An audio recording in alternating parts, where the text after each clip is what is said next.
Hello, Facebook and YouTube world. Salutations. Yes. That's a good word choice, Dustin. It is a very good word choice. I like that. We're going to have to. My name's Kevin Gett. I've got Brandon Bishop with me and our other co-host, Dustin Burnell. And Dustin, we are actually split across the nation. We're the almost coast to coast show. Okay, we're over on the West Coast in Washington, and then Dustin's over almost to the coast over there in Tennessee. So he's over in the listener bunker, and we're over here in Fallout Studios. We're just down the road from the Manhattan Project, hence all of the nuclearness around us. I can say right off the bat, I call this show basically, this is going to the dogs, because we have a lot of good stuff today, a lot of dog-oriented things you're going to hear throughout the show. We all welcome that you're here, and we're going to kind of run through some things, a couple of PSAs real quick, and kind of tell you what's going on from our end. Dustin's got some things going on he's going to talk about as well, and then we're going to jump right into the show. So basically, I always, like I said, try to get my act together, so to speak. Right off the bat, we want to say that since we're doing some dog-oriented comics that are coming up, it really kind of came to mind and really kind of hit me, because our dogs have kind of gone through some things. We're dog people, and it really kind of, got to me that we were going through some things. Dustin's dog had some things going on. Another friend of ours, Alan, his dog had some major things going on. So I was like, you know what? What are we here for? What are we here to do? So one of the things that I went ahead and reacted again is basically the Paper Heroes charity. And the Paper Heroes charity goes around and finds different things that are in the comic and toy world, whether it's creators or different needs at a children's home or hospital, and does donations for that. So what we're going to kick off is, and you'll see in the weeks to come, we're going to do a fundraiser for both. We're going to do some fundraiser for, and this is not anything that Dustin asked for. He didn't know anything about this. I'm just kind of springing it on him live. So here is. I'm okay with it though. Oh, dude. This is for Gracie. This is the Paper Heroes charity. We're going to raise some money for Gracie and everything she's been through. We're also going to raise some money for Alan's dog and everything it's been through. So we'll have some more to come on that, but it will definitely be a good cause. What we're going to do as Inked Marketing, we're going to put in the funds for both funds. We're going to start off and put $125 in each fund to start the fund, and then that way we'll just again raise money for both dogs and to try to do something good. We're all here to give something back, right? That was one of the three reasons we founded Ink to begin with, was to give something back, and the Paper Heroes charity that we formed helps let us do that. So more to come on that. You'll check it out. You suck. You should have done that when we weren't live. Oh no, I was springing it. I wanted to be a surprise because I didn't want you to say no. They are our fur kids. Yeah, they are.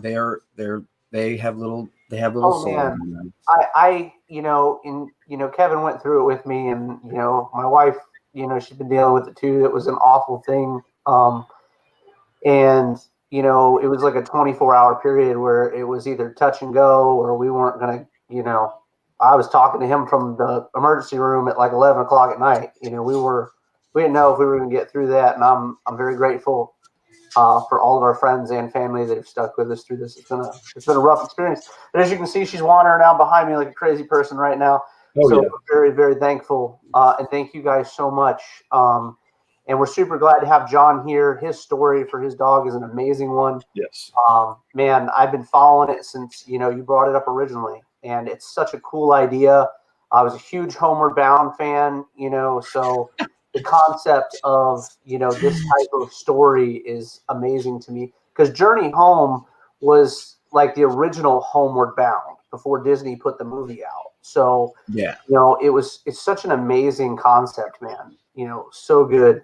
And Will, don't make fun of that man's hair. I've got the same hair too. Well, mine's a lot longer, but don't mess with that man. When we first started reading, thanks again, and we'll definitely absolutely for Paper Heroes. It's a fun thing. It's something. Paper Heroes was my original hometown comic book shop when I was a kid. Before we had comic book shops, right? We had a 7-Eleven in the hospital waiting room, kind of the gift shop. We went there, but the first actual comic book shop that opened in my hometown was called Paper Heroes, and I still keep up with them to this day. Kevin's a great guy over there. We do stuff all the time together, and he's a big part of this, of course, as well. But it's something that, I went from that comic book shop, and the last comic book shop is the one, I always get this side. I have my Mile High comic shirt on because that's where my hometown shop was for the last 2 years, which will spoil you quickly. Which I'm also bringing up the point is we're going to start something new on the show, which is called You Send a Shirt and We're going to Wear It. Okay. You send us a shirt of your comic shop, if you have a creator own something or other, whatever you're doing, whether it's a book or something in the creative world of comics, you send a shirt, we'll wear it. Okay. We'll plug whatever you're doing. Send it in there. And it's just something to kind of, another way to bring other things in there and show it. And, who couldn't use a spare shirt, right? I can make it look cute, so make sure I get one that's 2X. I'll make it look cute. Yeah, we'll make them look spiffy, right? We'll wear them well. So that's another thing. Another thing too is let's go ahead. We're going to jump right into the preview video of Alpha Dogs, and you're going to get a chance to get a taste of that real quick. And then we'll jump right into that. We'll jump right into comments right after that. So we will play catch up here. Let's check it out. I'm excited. Let's do some Alpha Dogs.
Dude, there you go. Unbelievable. yes, do that. That's I'm impressed. That's incredible. That was actually done by another studio that he had done, but we're working on stuff that is very similar to that. Wow, that was awesome. That was real good, man. We're this close to being able to move them that direction, to be able to split them up like that. We do something similar, but yeah, that was done by a different production house. Fantastic. That was stunning. How Isn't wild. it though? That's when I saw that when I was truly like, oh yeah, we're gonna bring it up another notch on the digital side and go to that. Well, a good ad will make bring interest like crazy. I'm more interested now than I was before. I was like, he's got a bullet hole on his face. That's what I'm saying. Like, and how sometimes trailers give away basically the whole movie. Sometimes I appreciate that, right? You're like, hey, thanks for showing me a bunch of movies that I didn't want to see, right? But with this, it just kept me wanting. Okay, I'm like, I gotta go get it right now. Like, tell me more about the story. It was awesome. For sure, absolutely. Hey, Phil, don't be mad. Phil,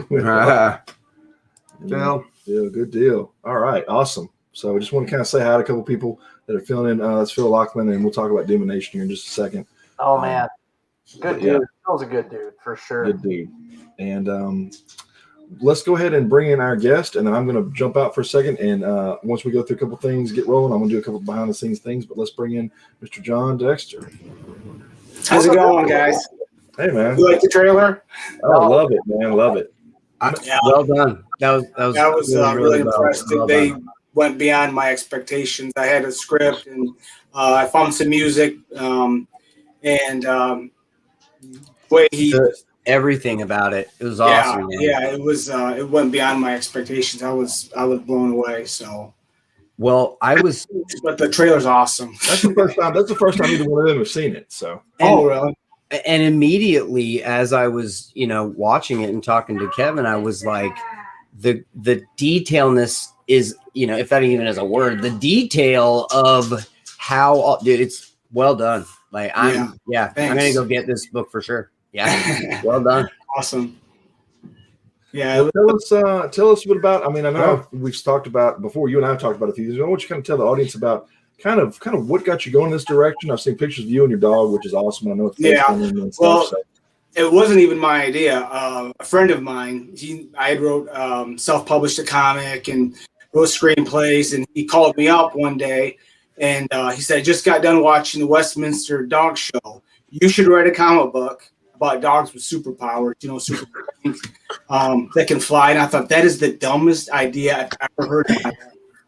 And started to percolate and started to grow. And eventually I wrote 5 comics pretty quickly, actually. And then I kind of didn't really, I'd spent so much money on the one that kind of went nowhere. So I thought, I'm just put it on the back burner and go back to writing screenplays and trying to get through that avenue. And then it just wouldn't go away. And I ended up writing a 200-page outline. A 200-page outline, is that what you said? Yeah. I just became obsessed with it, and I just kept writing it and rewriting it. What I compare that to is the Dances with Wolves story, because if you've ever, I mean, what a phenomenal movie. And I was watching some behind the scenes of it one day. This is a long time ago, and I actually watched it a couple of days ago because of that. Because we're in Western mode right now, we're doing a couple of Westerns, so I kind of pulled from that. And he said that he kind of pushed the screenplay away. It was a guy a buddy of his that he had living with him. And I won't get off a tangent, but he pushed that screenplay away for so long, and then finally just embraced it, and here we go. It's the same kind of thing. Like you said, you kind of had it here and there, and then kind of embraced it. So that's awesome. Yeah. It has its own niche now, right? So you had Homeward Bound, and you had The Long Road Home, The Incredible Journey. They were great films, right? But you also had a couple characters that have been around for a very, very long time. You had Crypto. Crypto's been huge. And when he died in Superman, it was one of the biggest reverberations in comic books at that time period, So not only do you have like those things, but you've got like Nim and all kinds of other really interesting animal stories. So it's a very niche market, but it's growing. If you look at like Animosity sold so well 4 years ago that I'm surprised we don't have a full-length feature film about it. Yeah, exactly. So and that was not animals with superpowers or anything, mind you, but it was animals with human-level intelligence.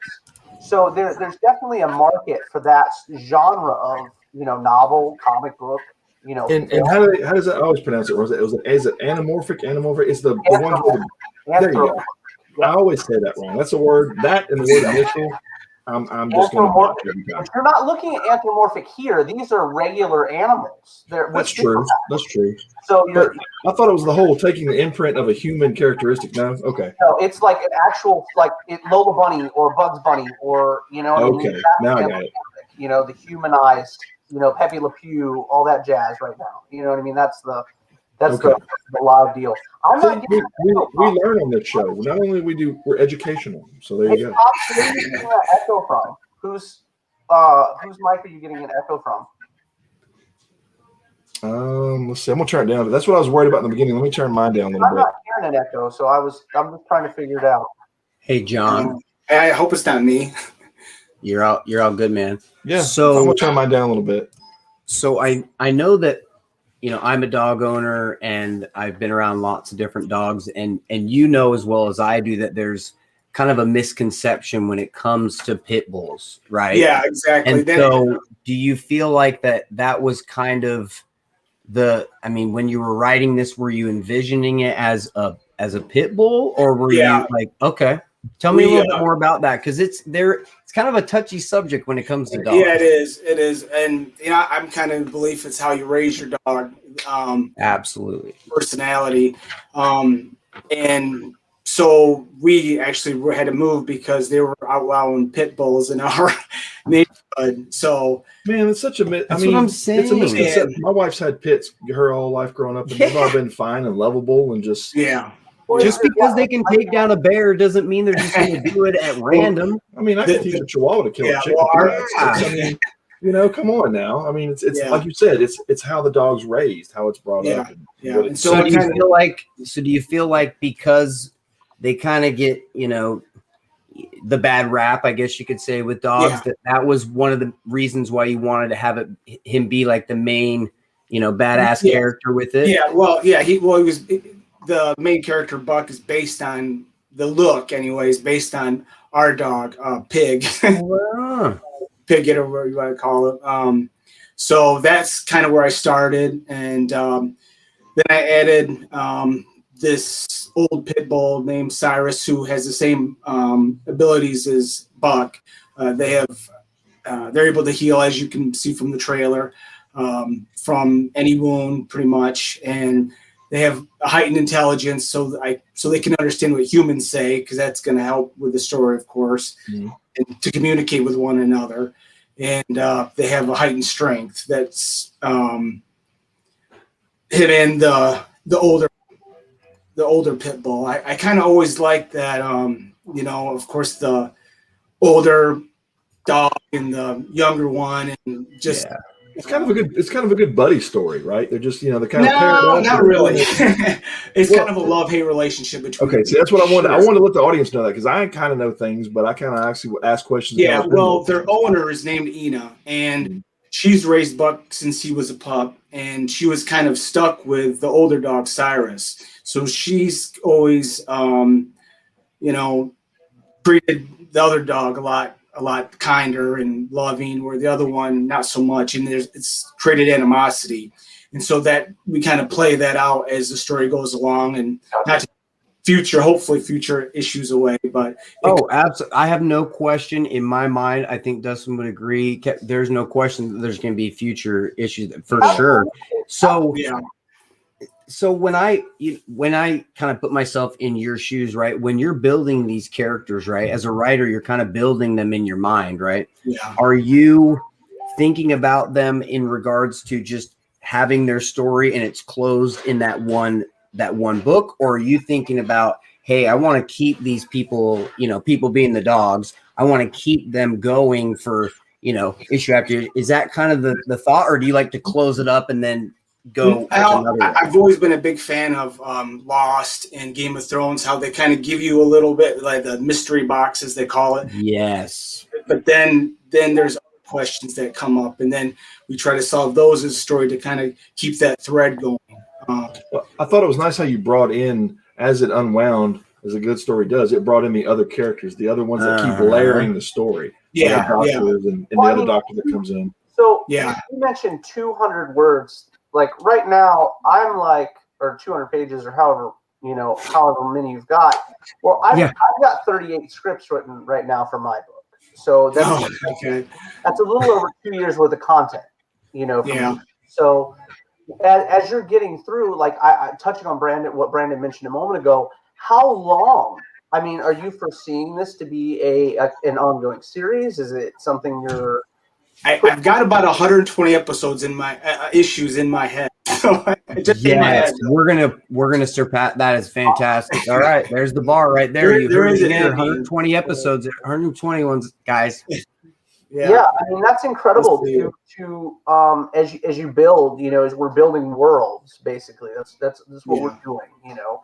And as you overlap these storylines, as was mentioned just a moment ago, it's like you're literally putting this your creation out there, right? And you're getting all these people to see it. How do you feel? Do you feel confident? Are you like in it? You know what I mean? Are you getting the responses you expected? You know, it's you know, something you were prepared for. Because when I put my first book out, you can ask Kevin or anybody that worked with us on our book. It blew my mind when we put our first book out. Like, it was literally like, holy cow, here it is. And I'm still overwhelmed by the responses myself. So I'll be prepared You for better that. have a good inbox filter, bud. I hope so. I don't have as many responses as I'd like to. I'm still trying to build up my Kickstarter preview For sure. page. Speaking That of needs some work for followers, but I started beginning of October. Right. Started Instagram and to Twitter and stuff, and offering 6 free pages if they give me their email so I can send it to them. So I mean, you see the feed underneath John right there, that yep. I see it. /alpha dog preview. That Yeah, gives I you see go it. in there, you sign in Sweet. with your email, and you get 6 So, free previews right there. Yeah, we'll see what.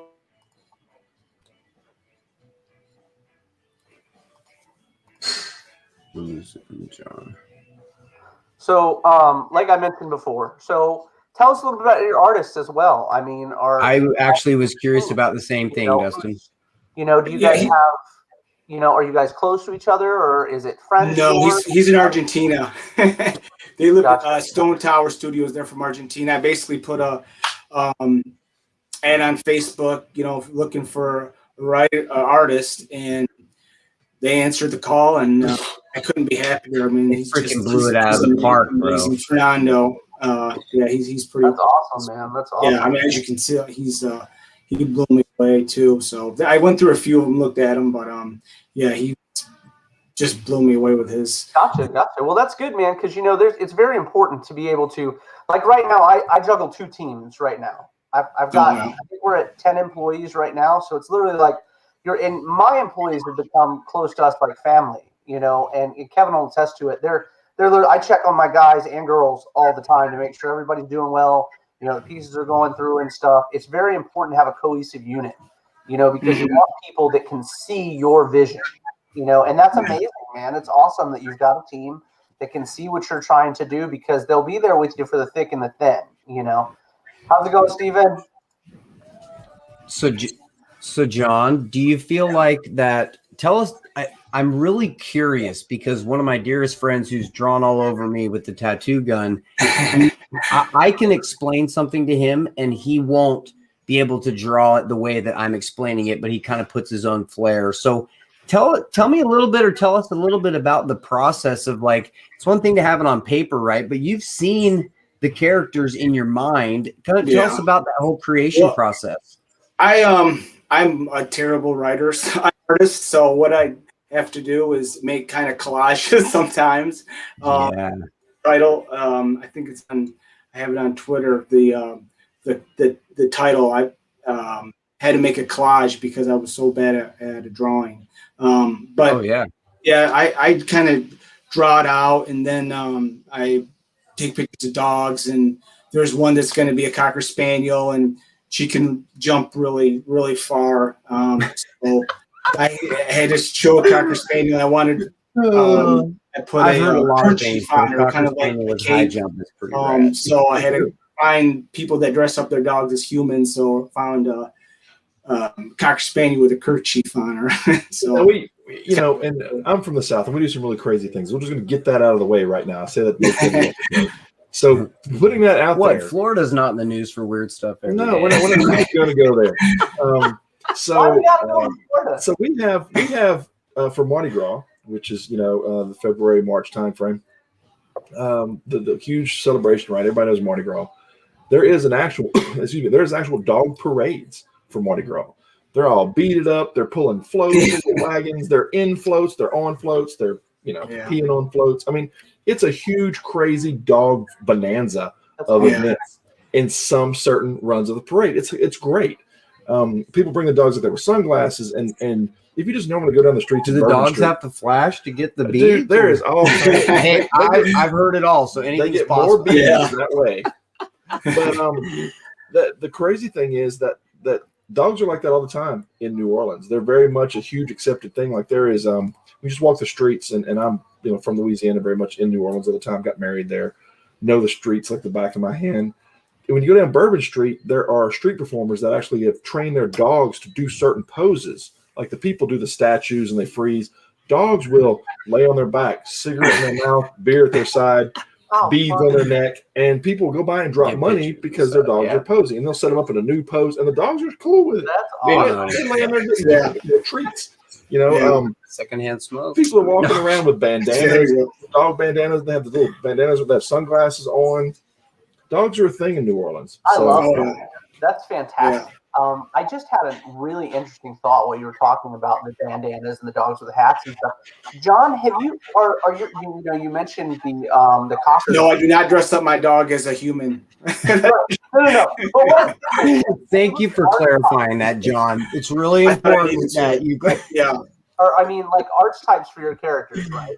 Are they your typical archetypes? Have you pushed into your own like types of characters? Like, you've got your main character that's got, he's can heal from anything, basically bulletproof because he can heal from anything, yada yada.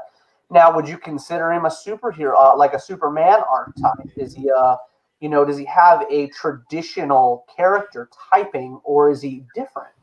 Well, I would consider them different because really the theme of alpha dogs is when you're, well, owner, but, or it could be mother, kind of pushes their kid to the side because some new boyfriend love comes into their life, and they push their kids aside. Yeah, it's terrible.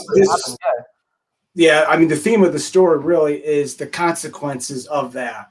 And, as the story progresses, Ina has kind of chosen this because they've spent their whole life basically hiding out because of this mercenary group named BlackRock that is after the dogs because they know about their powers. So they've spent most of their lives hiding. And the Salem from the trailer kind of takes Ina off her feet, and she just falls madly in love with him, and she tells him about the dogs' superpowers. What little does she know is he's known about their superpowers for a long time, and we find out later on how he finds out. So it's kind of the consequences, the fallout of kind of betraying your dogs, your kids, whatever. For sure. That's pretty much it's. That's super deep, man. That's really cool. I guess you could say. Interesting concept, because there are plenty of animals. Like right now, you have all kinds of people that'll take in a dog and just, they get pushed to the wayside. I totally get that. It's an awful thing. I think we've adopted every dog or cat we've ever had, with the exception of like 2 of them in our lives. So that's an exciting thing to see, standing up for animals and whatnot and pushing forward to show people things from their perspective. I think animals and children are those of us in our community, animals and children are the ones that get pushed to the side the easiest. There's no voice for them. So giving them a voice is an incredible, powerful, experience. And I love the fact that you're bringing that forward and you're stepping forward for someone that can't speak for themselves. And I commend you for it, man. That's an absolutely incredible thing to do. Yeah, it's a pretty original, theme, I believe. So I'm getting I'm getting moved over here. Oh, you're good. You're good. Well, see, like another one. Have you? I'm sure you've seen that movie Bolt, right? My kids love Bolt. No, not. I honestly don't really watch hardly any cartoons. That make me grown. In the theme of what you've got, you should check out Bolt. It's about a superhero dog. Well, he's not a real superhero, but he believes he's a superhero because he's used in film. So all he gets to do is see what's on set. So the consequence of what they've done to this animal once he comes off set, he literally thinks he's a superhero. So it's really cool, man. Like I said, I definitely think there's a genre for this. I think that people are getting more and more into it. We're seeing more and more stories like this. There's a really cool one about mice. I'm trying to think of the name of where it's a post-apocalyptic world with mice that are trying to exist amongst cats and dogs and all kinds of other shenanigans. You're muted, Kevin, if you're trying to talk. I grew up with the Rescuers, so the Rescuers was my thing. Oh yeah, I love the Rescuers. Right there, yeah. Evan Rude, man. I grew up in Louisiana with mosquito hawks or dragonflies, wherever you're from, whatever you call them. that's I mean, Evinrude was it for me. Mosquito Man. hawks. Yes, Absolutely. yep, that's it. We'll go through it. We'll go through a Southern slang. I think I was episode gonna or say something. they got their own dictionary for sure. It only gets worse from there. You heard? yeah. But the story is really, like I said, is an incredible story. It's a great, like I said, the pairing of everything and the building of the process, just even in the first issue alone, was awesome to see. Yeah. I'm really proud of it. I've been holding it for about 4 years. So You've been holding back on the Pitbull community for 4 years. well, to get it. I'm just busting your ball. No. There's the thing that people don't really understand when it comes to producing anything, right? Is there's so many little things that have to happen before the final product is there. Dustin can attest to it with hey, there's 800 tasks to get this done. So when things everybody always sees the end result, right? They always see the product. Oh, it must have been easy. Hell no. I stayed up for 14 to 16 hours a day. I went like, oh yeah. And I walked to the grocery store in the snow uphill, you know what I mean? Damn right. No shoes on or nothing. Well, the funny thing about that is you look at these things and you look at projects and how much time people put into them. Like, I can only attest to my own projects right now, but it was 8 months to put out the first issue of The Listener. Now it's you break that down once you get it to a science. You know what I'm saying? Now we're putting out 2 books every 3 months. You know what I mean? Which him and Dustin and I talk about that often. There's a whole kind of a schematic in front of me of all these different things that have to happen. So, Yeah, that is a dream. That'd be great. Bringing Inked on is one of the smartest things new creators can do because of the simple fact, like Kevin knows, I don't have time to deal with anything, and it's such a blessing to have a team that knows my needs, knows what I've got going on, is a pseudo members of my family because they're so close and involved with everything going on with me, and those are things that are important. You just started your first Kickstarter.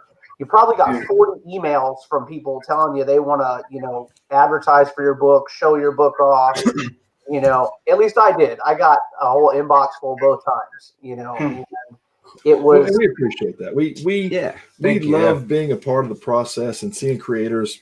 Seeing all of how their process works and behind the scenes and how we can help bring them to a bigger market, give them a bigger voice. Because just right now, when Steven popped on from Hawaii. Steven's part of the team, and Steven promotes stuff down in Hawaii. So if you've never been in that market before, now you've bridged into Hawaii, and there's other people out there right now that are putting stuff out there for us in part of the team that's in Australia, over in Germany, in the Netherlands area, over in Ireland. They have pit bulls in Australia? They've got, pit bulls are There's other dogs in it too eventually. Yeah. I hope they do. I mean, geez, they have kangaroos that can, punch people. So you got to have a pit bull around. You gotta have a backup. Oh yeah. And that's like that video with the pit bull that was getting choked by the kangaroo, and the dude walked up and See, there you go. Yeah, that was great. I really every day I hear I'm like, wow, this really happens in the simulation. It's amazing. Oh yeah.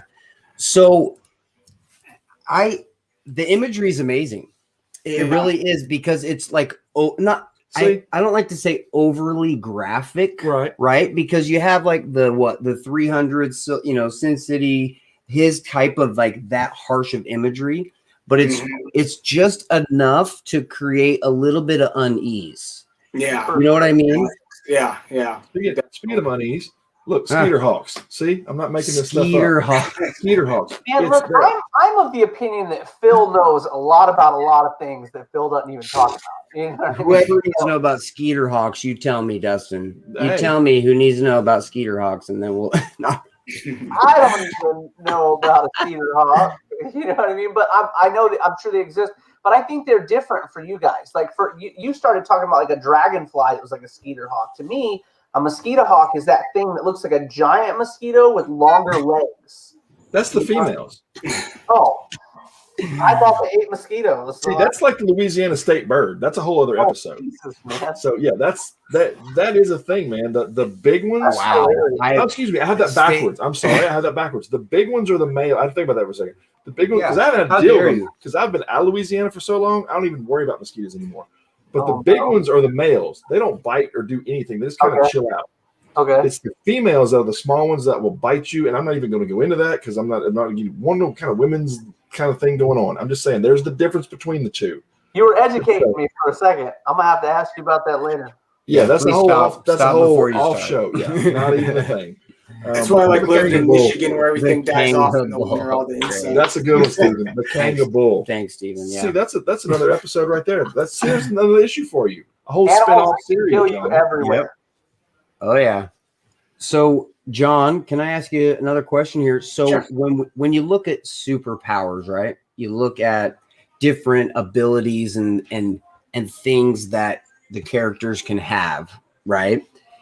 Do you find yourself having to limit how much they have and just focus on, hey, these are the most badass of what they can do with?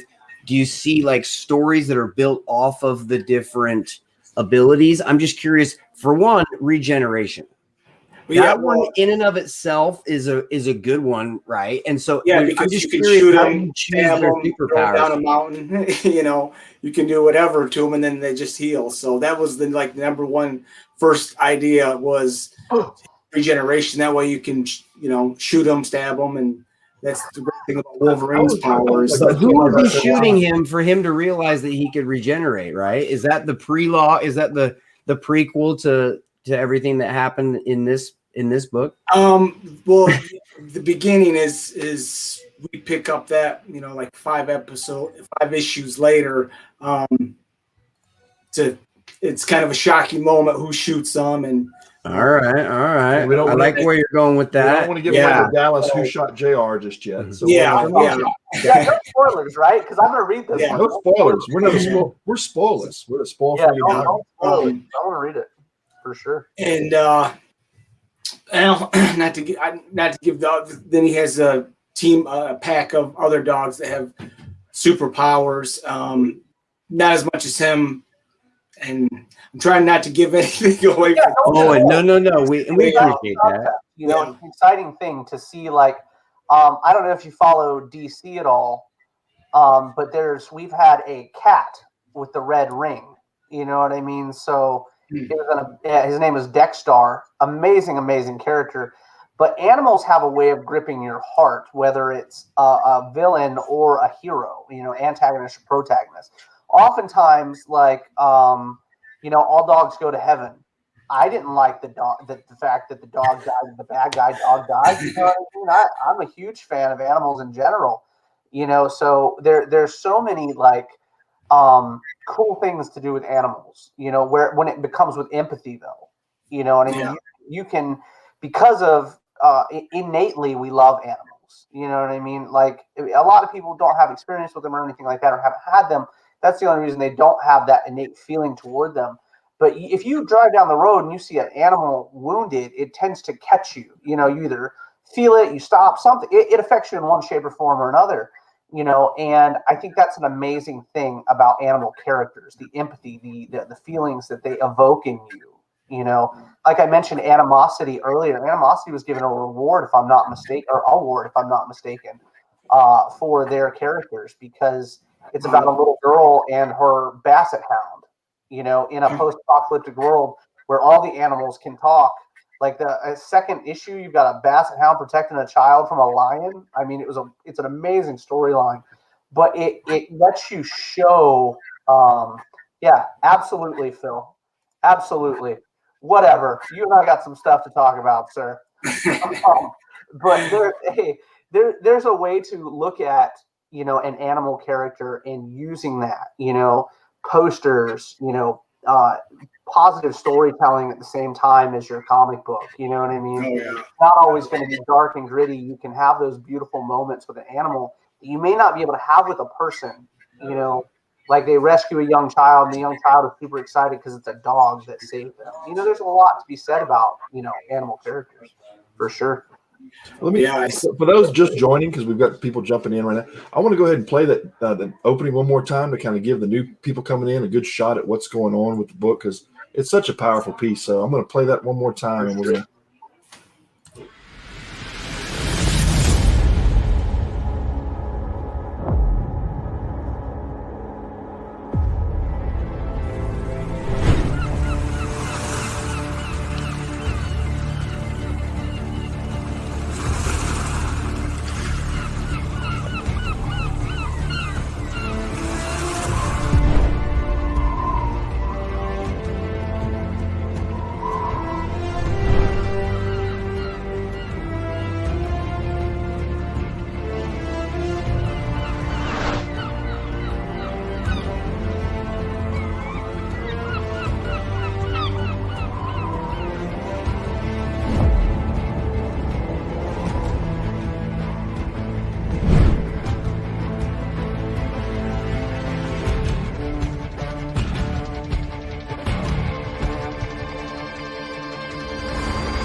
Each time, man, I just get keyed up. It's like our On intro. March Each time it 19th. plays, it just kind of gets me going, man. I mean, that very last spot, I think there's something innate about that particular idea. Okay, the idea of being in an alley in the dark with that particular light bulb that is just flickering in and out. We've seen it used in many sorts of media, but it never gets old. There are certain iconic scenes that we create as we're building scenes, as we're putting together scenarios. There are certain ones that will stick with people. I think people who have lived in the city have an innate fear of that particular situation. You know what I mean? Like walking down a back alley and the lights going out, and all of a sudden you see a figure in the dark. It's a very powerful image. For Yeah. sure. Well, I'm not too ashamed to say I've probably watched my own trailer about 80 times. So I'll tell you not to feel ashamed, because the very first video we got was actually done by fans of mine. And it got sent to us before we even started the second Kickstarter, and it was phenomenal. I had messaged Kevin probably 10 times after I got up and was like, "Oh my God, that was the coolest thing ever." And then when we got ES on board and ES started doing them for us, it was an incredible thing. So yeah, I mean, don't feel bad. We all do it. That video, as Dustin says, is what brought ES on board with Inked. Once he put that together, we've done several more since then, and it's great to be able to interact and storyboard something out and work with somebody that's creative like that can vibe off each other, and we bring different things to the table and say, what about this angle? What about that angle? What if we bring this effect in, or try this or try that? That's the fun part of it, right? Yeah. It's taking what you guys have done and adding another layer to it to bring that more attention to it, because the motion posts are basically, when someone's scrolling through, it's flat image, flat image, flat image, flat image. Oh, what's that? It's a catch. Absolutely. It's that movement right there that's the snag. Well, that's going to become an industry standard. I don't know, John, if you pay attention to Kickstarters other than your own. Like, I'm sure you watch your own like a hawk. You know what I mean? I am all over Kickstarters, and not just because of my own books or anything, but I do it to try to learn how people are doing their, what can I do better? How can I improve? Oh yeah, definitely. And you'll see videos like that are going to be industry standard. It's before long, it's going to get to the point where you can't, if you don't have one, don't sign up. You know what I mean? That's how it's going to get, because, people look at it like, how much are you putting into your product? That's how people it's just like any other business and industry. What are you bringing to the table that the other guy that's doing the same type of book or same type of genre, is or is not? How do you stand out amongst the pack? And I think the IP is very interesting. I think the concept is really good. I'm a sucker for talking animals. Like I'm an absolute sucker. So there's going to get a point where you start seeing the people that are into that particular genre will be the people that start showing up to support you every time, because now you're going to get a following in that particular genre. And I think it's a lot of fun. It's a lot of fun. Like you mentioned, you could chuck your buddy off a cliff if you wanted to, and he's still going to show up for the next issue. Not that I want to do that, but that's another frustrating thing with animal owners and people that care about animals. You've pulled these characters out that you can not only vibe with on a mental level, but they're still dogs, and that is a very powerful image in itself, because people are going to be like, oh my gosh, I don't like you now. You attack the dog. You know what I mean? The Please get us. It's bad enough feeling like normal people, right? But as soon as you kill dogs or cats or kids, you know what I mean? You're on like America's Most Wanted list right now. So, yeah, I'm with you, man. It's an incredible concept. It's so much fun. Yeah, I don't think it's been tapped out hardly at all. Dogs with superpowers. So it was. That's definitely where I went. There's your hashtag right there, John. Better grab that. Better start slapping that hashtag everywhere. Dogs with superpowers, and yep, we got you, bro. So we're gonna get the word out, and we John's new with us now, and we're gonna get him on the NSC road show and get him circulated around and talk to all kind of crowds. We're happy to be one of the stops on the road show, and either we kick it off or Cheers to Comics kicks it off. So we're just happy to be the first one in the stop this time. And yeah. So impressed. It was as painful Genuinely as I impressed.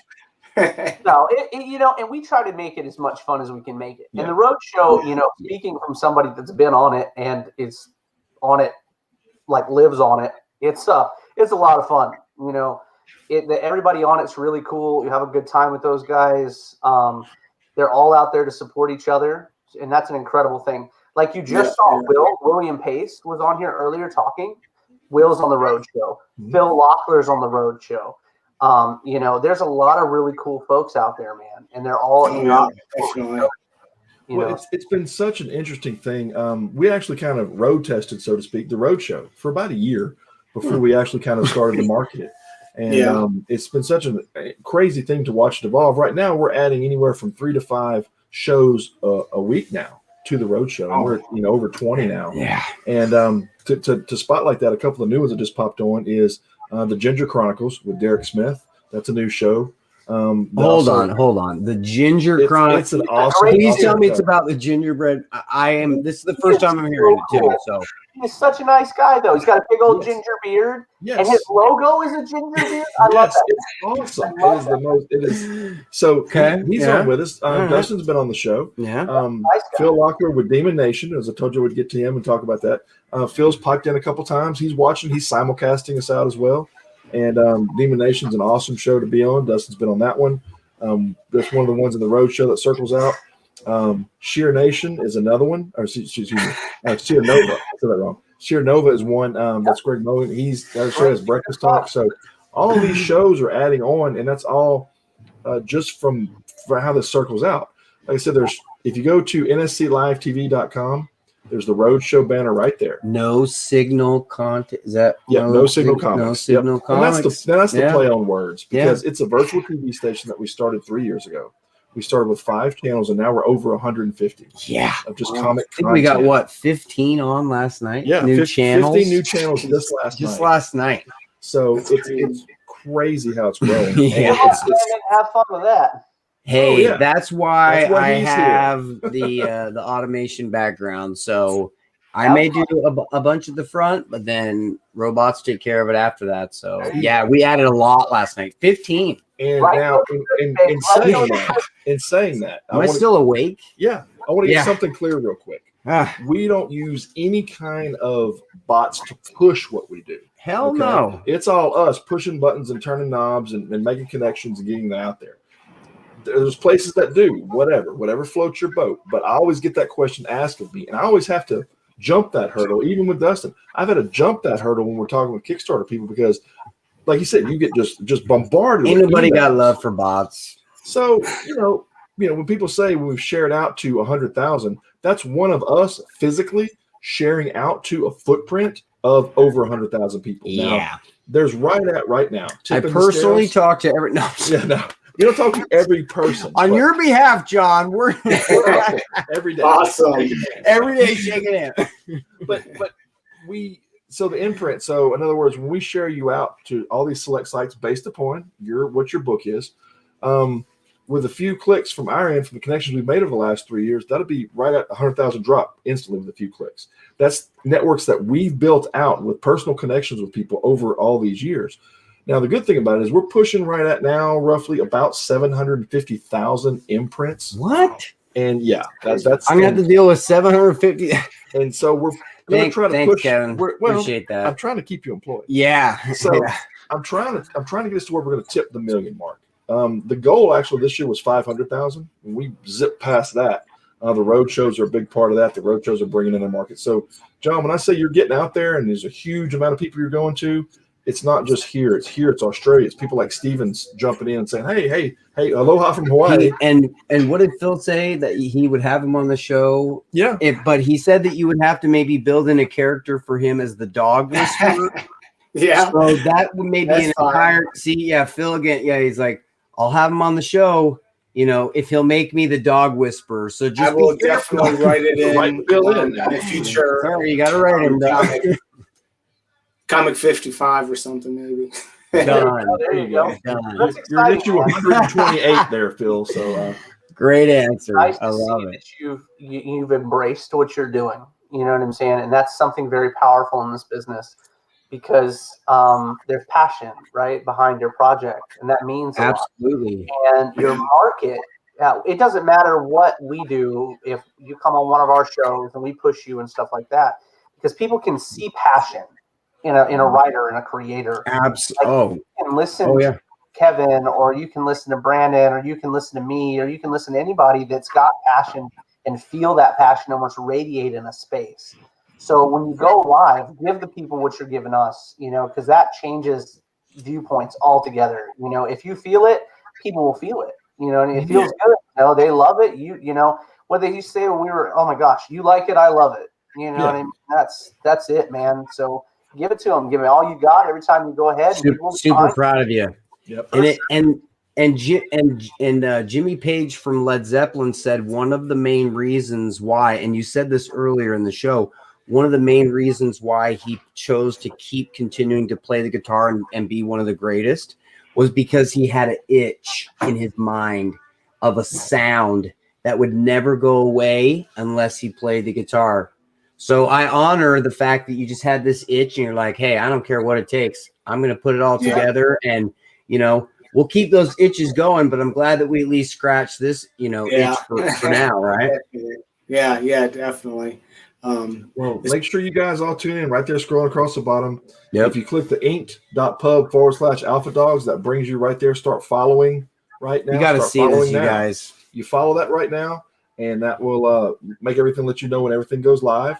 And then, again, it's going to be on the 19th. It's coming up quickly. Well done, John. Yes. Yeah. And if you add the previews after that, ink.pub/alpha dogs preview, that brings you to the panel where you get the 6-page preview for free. So make sure you just drop in that. And that's a brave thing. Awesome having you. Going out there. Thanks for being on the show, man. Yeah, thank you. I appreciate it. Thank you very much. Oh yeah, no, it's that invisible courage, right? It really is. Dustin knows this. Any artist in anything, right? It's a vulnerability, and it's really awesome. And I think that, dude, we are so proud that we get to be one of the first, because dude, I'm telling you right now, this is going to be fantastic. I'm super proud of you. This is awesome. Good job. Thank you. Appreciate it. Thank you very much. Thanks for coming on the show, and we'll talk soon. Hell yeah. Definitely. Thanks, John. John Dexter from Alpha Dogs. Great book, huge book. Oh my gosh. It's going to be really nice. Can we play that trailer again one more time? You want that trailer one more time? Dustin, I want to see this trailer. We'll give it to him. We'll give him what the people want. Man, one more time. His outro will be the trailer. One more time. It was so good.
I mean, Well, there you go. Back by popular the demand. first time I watched it. Sorry, I had to see it again. It's so well done. I'm excited to see it get out there for sure. Absolutely, Phil. Show the passion. We'll show you some passion there, Phil. A couple things. I'm going to bring up a couple of different sponsors of the show, which we always love talking about different things that they're doing. This is one that we're not going to get a chance to play some clips right now because they're so lengthy and a lot of times bring me to tears and laughter. So I'm going to go ahead and pop up real quick. This is Goon Tunes, and you got to check out, right? You got to check out Goon Tunes. This stuff, we've played it on some other episodes. And again, like I said, it keeps me in tears. It is, funny, man. It is such a fun thing to see Frank Forty's work, and that's go on there and click frank40.com. click on Goon Tunes, and I guarantee you will get lost in it. I have started to play it, and we'll look up, and an hour of it has gone by, and I'm still producing work. So make sure that you definitely check out Goon Tunes. And another one I want to go ahead and highlight before we get too much further is another one right behind Goon Tunes, which is another big sponsor of the show, is going to be one of the Kickstarters that we're doing is Nippon. And this, if you like Shogun kind of things and that 16th century part of Shogun's taking over Japan and how that shaped everything, man, that's a book to pick up. It's I've seen a lot of behind the scenes to it. I've started to read the story. Just the fact of how, and it's not just a Shogun book. It's not just about fighting scenes. It actually brings another, like we talked about, passion, right? That key word from each of these different things is passion. And this book brings the passion of how Japan started to form and move and transition in that time period. So that's another great one to check out. And then I'm also going to go ahead and bring up another, that Kickstarter is going on right now. Make sure you check out. You can go to ink.pub/Nippon, NIPPON, and it'll bring you right to the Kickstarter. What does Nippon mean? Is that is it a word? I'm actually honestly not sure. Whatever the hell. I'm going to have to ask him. It's a great question. Dustin, you want to Google that for us? Yeah, I'm already on it. Like I figured you were, and I should have looked, but I was too much just Googling the art itself. It's a formal way of pronouncing the native name of Japan. Okay, well there you go. See, again, back to education, passion, education. We gotta put more files in the folders. Got to. Sure. Another one. Speaking of files and folders, is another one that has blown things out of the water. Yeah, this one is Crit. This one funded fast. And it's been just blowing away stretch goals. Got the first two stretch goals knocked out all of a sudden already. So cool. And we're fixing to play a video from that one as well. So this is another clip that we have. Let me pull that one up and lock and load. It is right. I've got so many videos. That's the cool thing. We're just budging at the seams. Like guys, like I said, 15 last night. Yeah. So it gets a little wild. So Kevin, bless your heart, we're cranking. You can't, you guys can't see it, but I've got a whole screen of all the videos that's been produced and all the add-ons and everything that's been going on the last 2 weeks. And it's just incredible. Well, so without further ado, Crit is based on tabletop games of D&D between friends, and that's an incredible thing in itself. And I'm glad you brought that up because that's how that whole comic formed. They're actually showing, as the game unfolded for them over years, this is the comic, and it's actually a timeline of what happened in the game. Absolutely. Which is a very unique way to do that. I love that.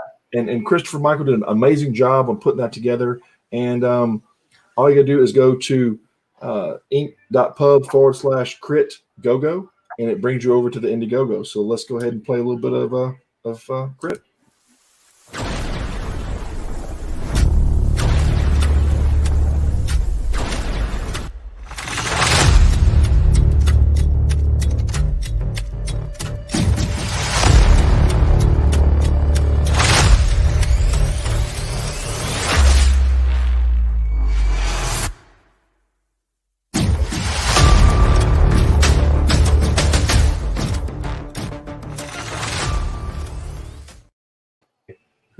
There they go. So there you go. There's Crit again.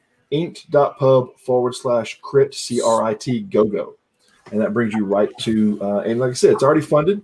You go there, you get on, you get a bunch of free swag with it. Who could go wrong with that, right? NBD, it's already funded. Is it still it's still open though, right? It's still It's open. not even ended yet? It is. It started the, Like, let's see, I've got it. It's no got big deal. About 20 days. We expected it to fund in a month, and we did it in a couple days. It's Like got, 16 days left, people. So you got 16, but don't wait the 16 days. Yeah. Go now. Go now to Crit, GoGo and go check it out. And Go Crit Go. go graduate Crit.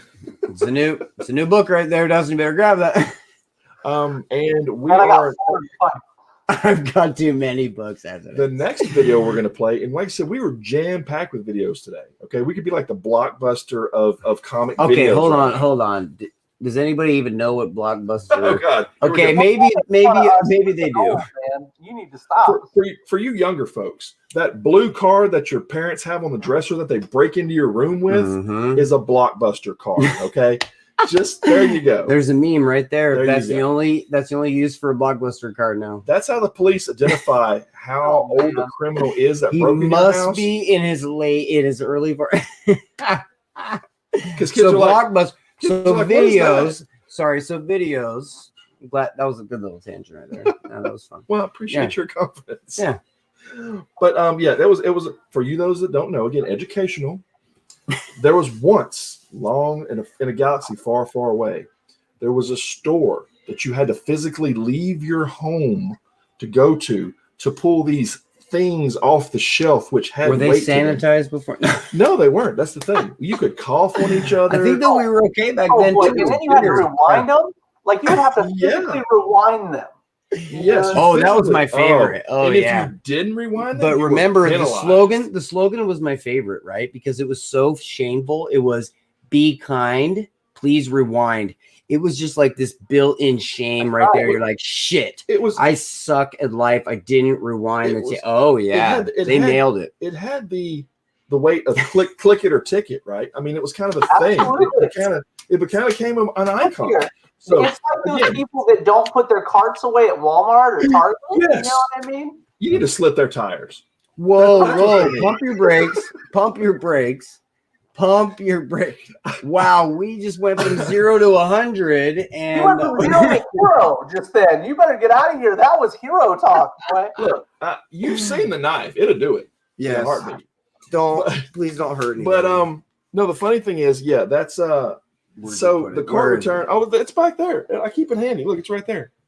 Look, right there. Oh snap! So, Scary. It's you'll behind see me. that the knife will pop up on many things. I and, know. Oh, Oh, he Thank managed you, the block. Phil. Oh, see, of course, now Yeah. Phil would be a Blockbuster manager. hey, Okay, that right there, that's gold right there. You can't. You hey! can't write I that don't know kind of what stuff. higher of a position in life that you could be because you had access to like what all the video consoles, all the Right. video games, Right. every single movie in the history of ever, Yeah. and you had the power to be able to waive late fees. I Now mean, you- that's God, in my now- opinion. Yeah. I mean, Yeah, kiddos. There was a thing called late fees. So if you didn't take your movie back, you were penalized. shit got real. It did. Your Oh, yeah. video game. And then of course, everything went to hell in a handbasket, and they all went away. They're dinosaurs now. They're relics. You Which might they find could have one. crushed Netflix if they would have been smart about Well, it, but they weren't. So then Netflix came out, and then now there's this thing where you can actually go to another box in front of a Walgreens or a Walmart, and you can get a thing out, and you can still get the plastic thing in your hands if you want, or you can just go online with Netflix and Amazon. I'll rent whatever you want. But Oh, now that's you the do little emulators education and for everything the- else, man. They I'm going to don't. bring one next episode. I'm going to bring out, because I actually have An actual VHS? an actual VHS. It is the original Batman VHS that came out. Oh snap! I mean, I could eBay it and probably pay for another car at this point, but I have the actual original Batman VHS, Indiana Jones on VHS, E.T. on VHS, Star Wars on VHS. I'm old. When you're 8 doing that, let them See wonder. It's Let yeah. them wonder, man. Let them wonder. The next video we're going to play that was not available at Blockbuster, mind you, but it is available. But now here. you know who Blockbuster is. There you go. It's So, available yeah. here. This video is only exclusively. No, it's not exclusive here, but it's available here. You're And- seeing it here. You're seeing it here live now. And this is the video that Dustin referred to as the video that was built that actually has started us into the video building arena. So let me play the listener video.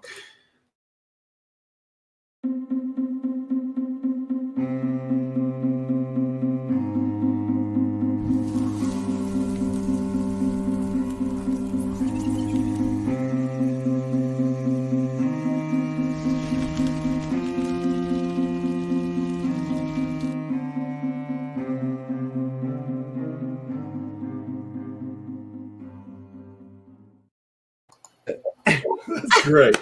He's got the Empire Strikes Back sealed. Oh, yeah. Christmas is coming not too far from now, Phil. So now, when we talk about the Walmart thing, and again, it appears every episode, here you go. This will put the end to any tire that exists. I have not personally done it. I'm just saying it has the potential to. Don't like it has the airflow to be able to. So, you're gonna. So I think it was a little extreme, if you want my opinion. I don't open carry. Maybe yell some profanity or yell profanity in a different language. That way it seems funner because they don't even know what the hell you're saying. The best video I've seen when it comes to Walmart carts lately is someone had blocked somebody in. Like, in other words, pulled too close to them where they couldn't open their door. The people got in their door, got in there, whatever to get in, and then they went and found a couple of stray carts and tied them where they couldn't get them loose to the door handle. Ooh, that's a good idea, actually. And then zip ties. Yes, zip ties. So they had to cut the zip tie. And then it became a thing. And then the next one is they went and got like a bunch of them and surrounded it. And then went and bought inside and went and bought some of that bubble wrap and then bubble wrapped it around the. So I was like, you guys are putting way too much. It's like the guy that got Post-it noted. Did you see that guy that got Post-it notes put all over his car for parking in a handicap spot? They were talking like 10,000 Post-it notes on this guy's car, and they videoed the whole. It was epic. Yeah, I get that kind of time. Pretty funny. Did Dustin, were you able to round up the rest of the listener team to be able to talk a little bit more about the listener, or are you going to save that for later? So everybody on my team is super busy right now. Okay. I got Gabby. He's moving to a new tattoo shop. They've outgrown their shop, which is incredible. So they're moving to a new shop. Andy is spending more time with his daughter, which he needs to do because he just moved to a new store himself. He just got he's manager at a new business now, so they're working him a little bit more, so he's spending some family time. David has terrible internet. That poor guy. He's like stoned. He's got like the Blockbuster kind of version of internet. Right, we'll just keep that out of the way. You know that you can use your phone to create. It's the 21st century. For sure. You can create a hotspot that's way faster than any internet. But what do I know? I'm sure. But David is actually working on pages for Greed tonight. Is what he's doing. And is the Greed crew going to be able to come on or no? No, everybody's super busy tonight. You got everything. I got everything. We can interview Gracie. See how Gracie does. Yeah, we could have a live. Yeah, she's being a dog. Okay, yep, being a dog. She's being a good girl.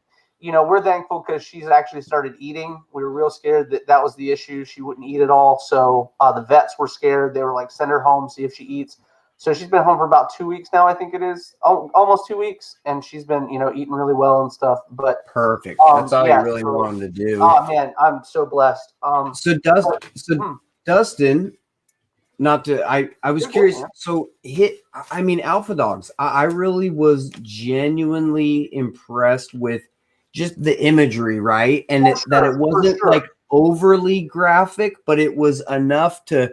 And there's compelling pieces inside of the humans being there. So I'm really excited.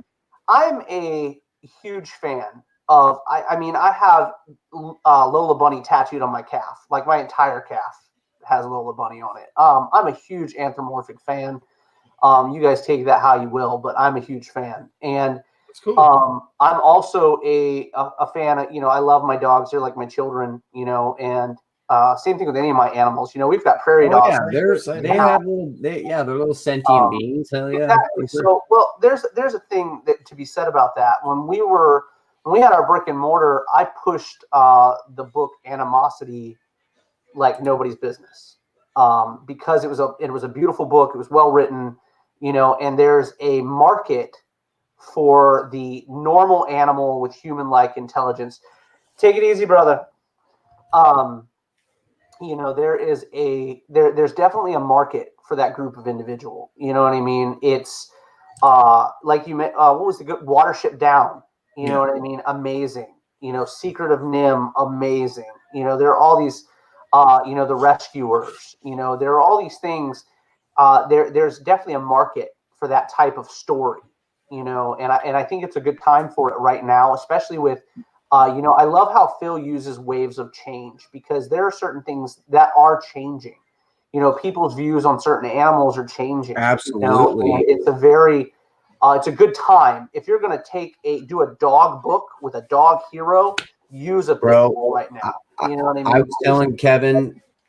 was telling Kevin that I think that he needs to somehow, and of course he can do whatever, but there's a lot of pit bull rescue types of situations to where they can all interconnect. And again, like I said at the beginning of the show, right? There's a misconception. And I like what he said, and it's true. It's all how you raise your dog. It's all how you raise your kids. So I honor that, you know. Well, pushing, like I said, now is a really good time to use the breed.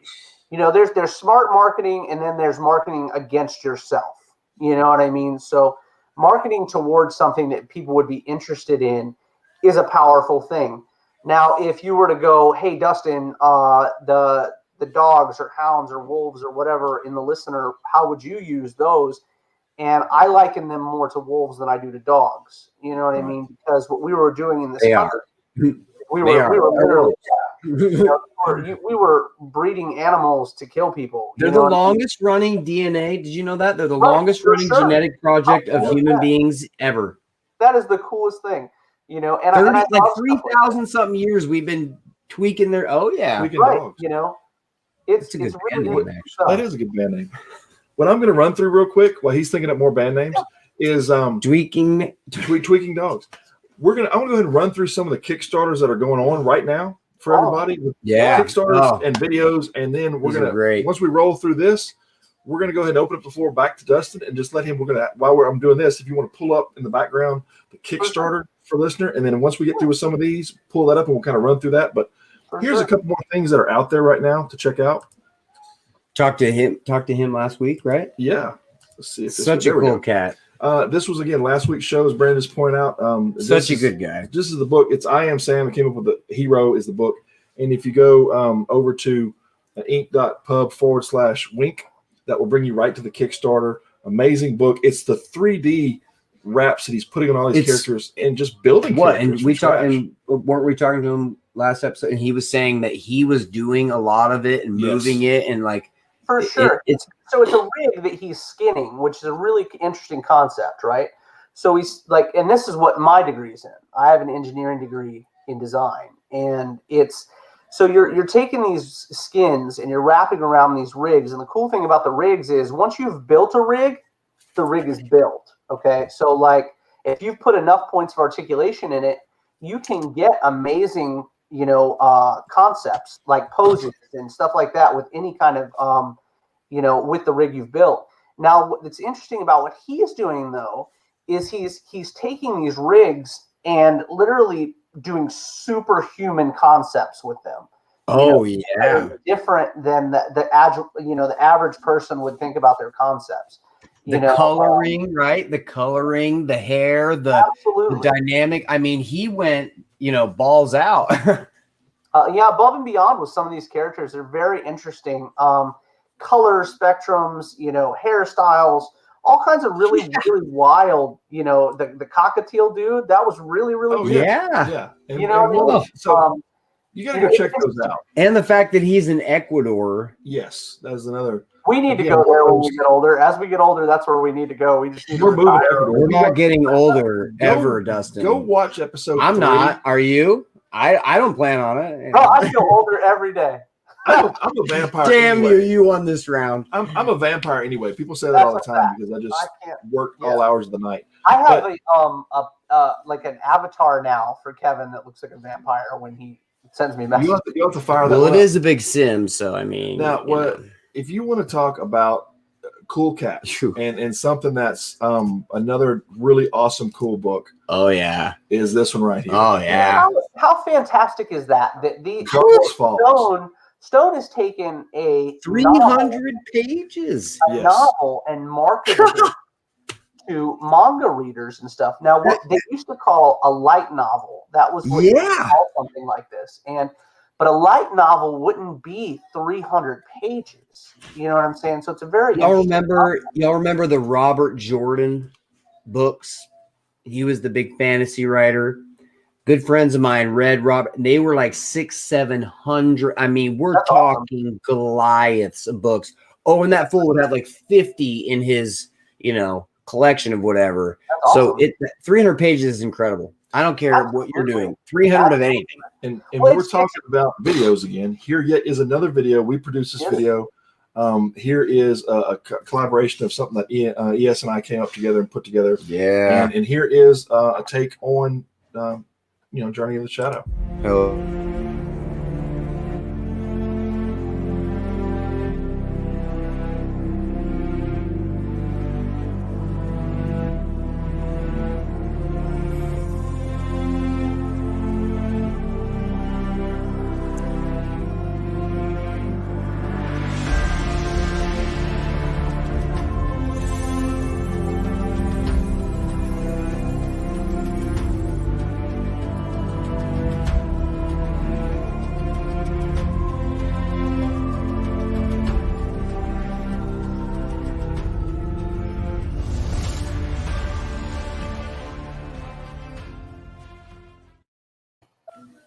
So there you go, man. You just got just that alone. I get supercharged every time I see it. I want to go check it out. The posters. He's got these huge posters now that have already broken route. The tier levels have been broken. The stretch goals are going wild. So you get these cool posters too, which fill up your wall with these cool imagery from Journey of the Shadows. These interesting figures and females and you name it, it's out there. Such a great. He's a great dude, man. He's a real good guy. And another one that's just going to really just blow the doors off of a couple things, literally blow the doors off of, is this one real quick. And this is the imagery that's come up for another book coming out called, it's called Rogue. So, have you ever just had one of those days that seems to kind of be just kind of, some people have one of those lives, one of those weeks. If you've ever had one of those days, I keep thinking of, Michael Douglas movie, right? Wouldn't it be nice to just go rogue? Yeah, falling down where it's just like, hey, F the world. Yeah, I'm and just go my for sandwich. It. So, that's a book that's going to be coming out that you'll be able to order right online. That's going to be just a phenomenal thing. Just the artwork alone, we've gone through the artwork. It's being lettered right now. God, it's a really cool one. And just to give you a little bit of a hint of what we've started to play around with to animate it. I'm going to show you a brief software capabilities nowadays. This is a short snippet. Good grief. It's amazing. It all comes out of our heads though. Let's not all forget that, right? The artists that are making mouses move and clicking this and making this, we're making this with our minds. So it's incredible. Like I honor it so much. Yep, you got the little. I see it right now. I see all your little thought bubbles. We had that discussion here on the last show about people. There's all those people that's there's that digital versus hand skill stuff. You gotta have the hand skills. Absolutely. Whether you're building rigs or whether you're inking over something, whatever you're doing, if you're hand doing it, it's all skills. I'm an artist by trade. Yep. So you have to have those hand skills and that Minecraft to be able to go there. So here's a very quick short snippet just from that.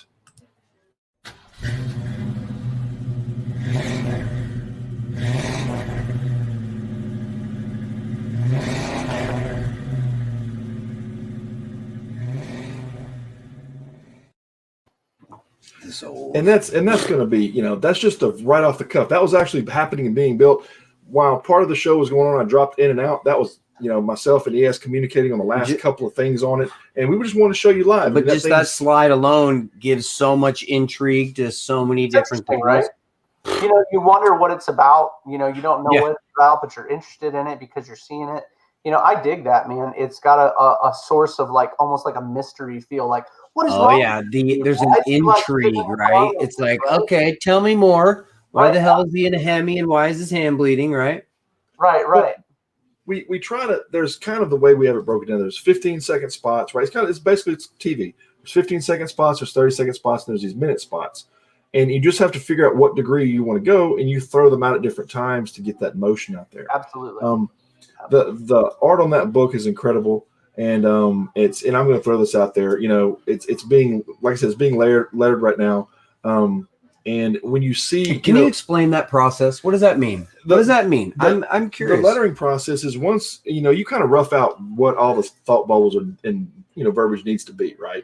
Well, then there's a whole other level. So you have the art level, right? You pencil it, then you ink it, and this is all after it's been storyboarded. Remember, out. We're educational. Of course, back to the Sesame Street of comics. Yeah.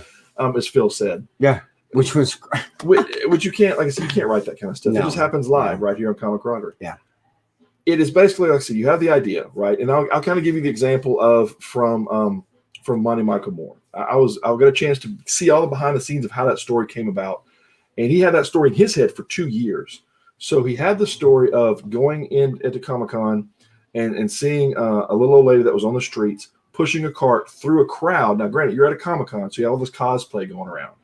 And she's pushing her cart through the cosplay, and she's mumbling something, they're mumbling something, and that image struck him. What if this person was a superhero? In their mind, they were a superhero, but they may have, like, a football helmet on and pads and stuff. But in their mind, it's an invisibility helmet or a cloak or, it's a whole different thing because she has PTSD. So it was an interesting concept. And I said, man, you got to make this book. You've been holding this idea for 2 years. You've got to make this book. And he did, and it was phenomenal. So he laid out the idea, he storyboarded out the idea of what he was wanting.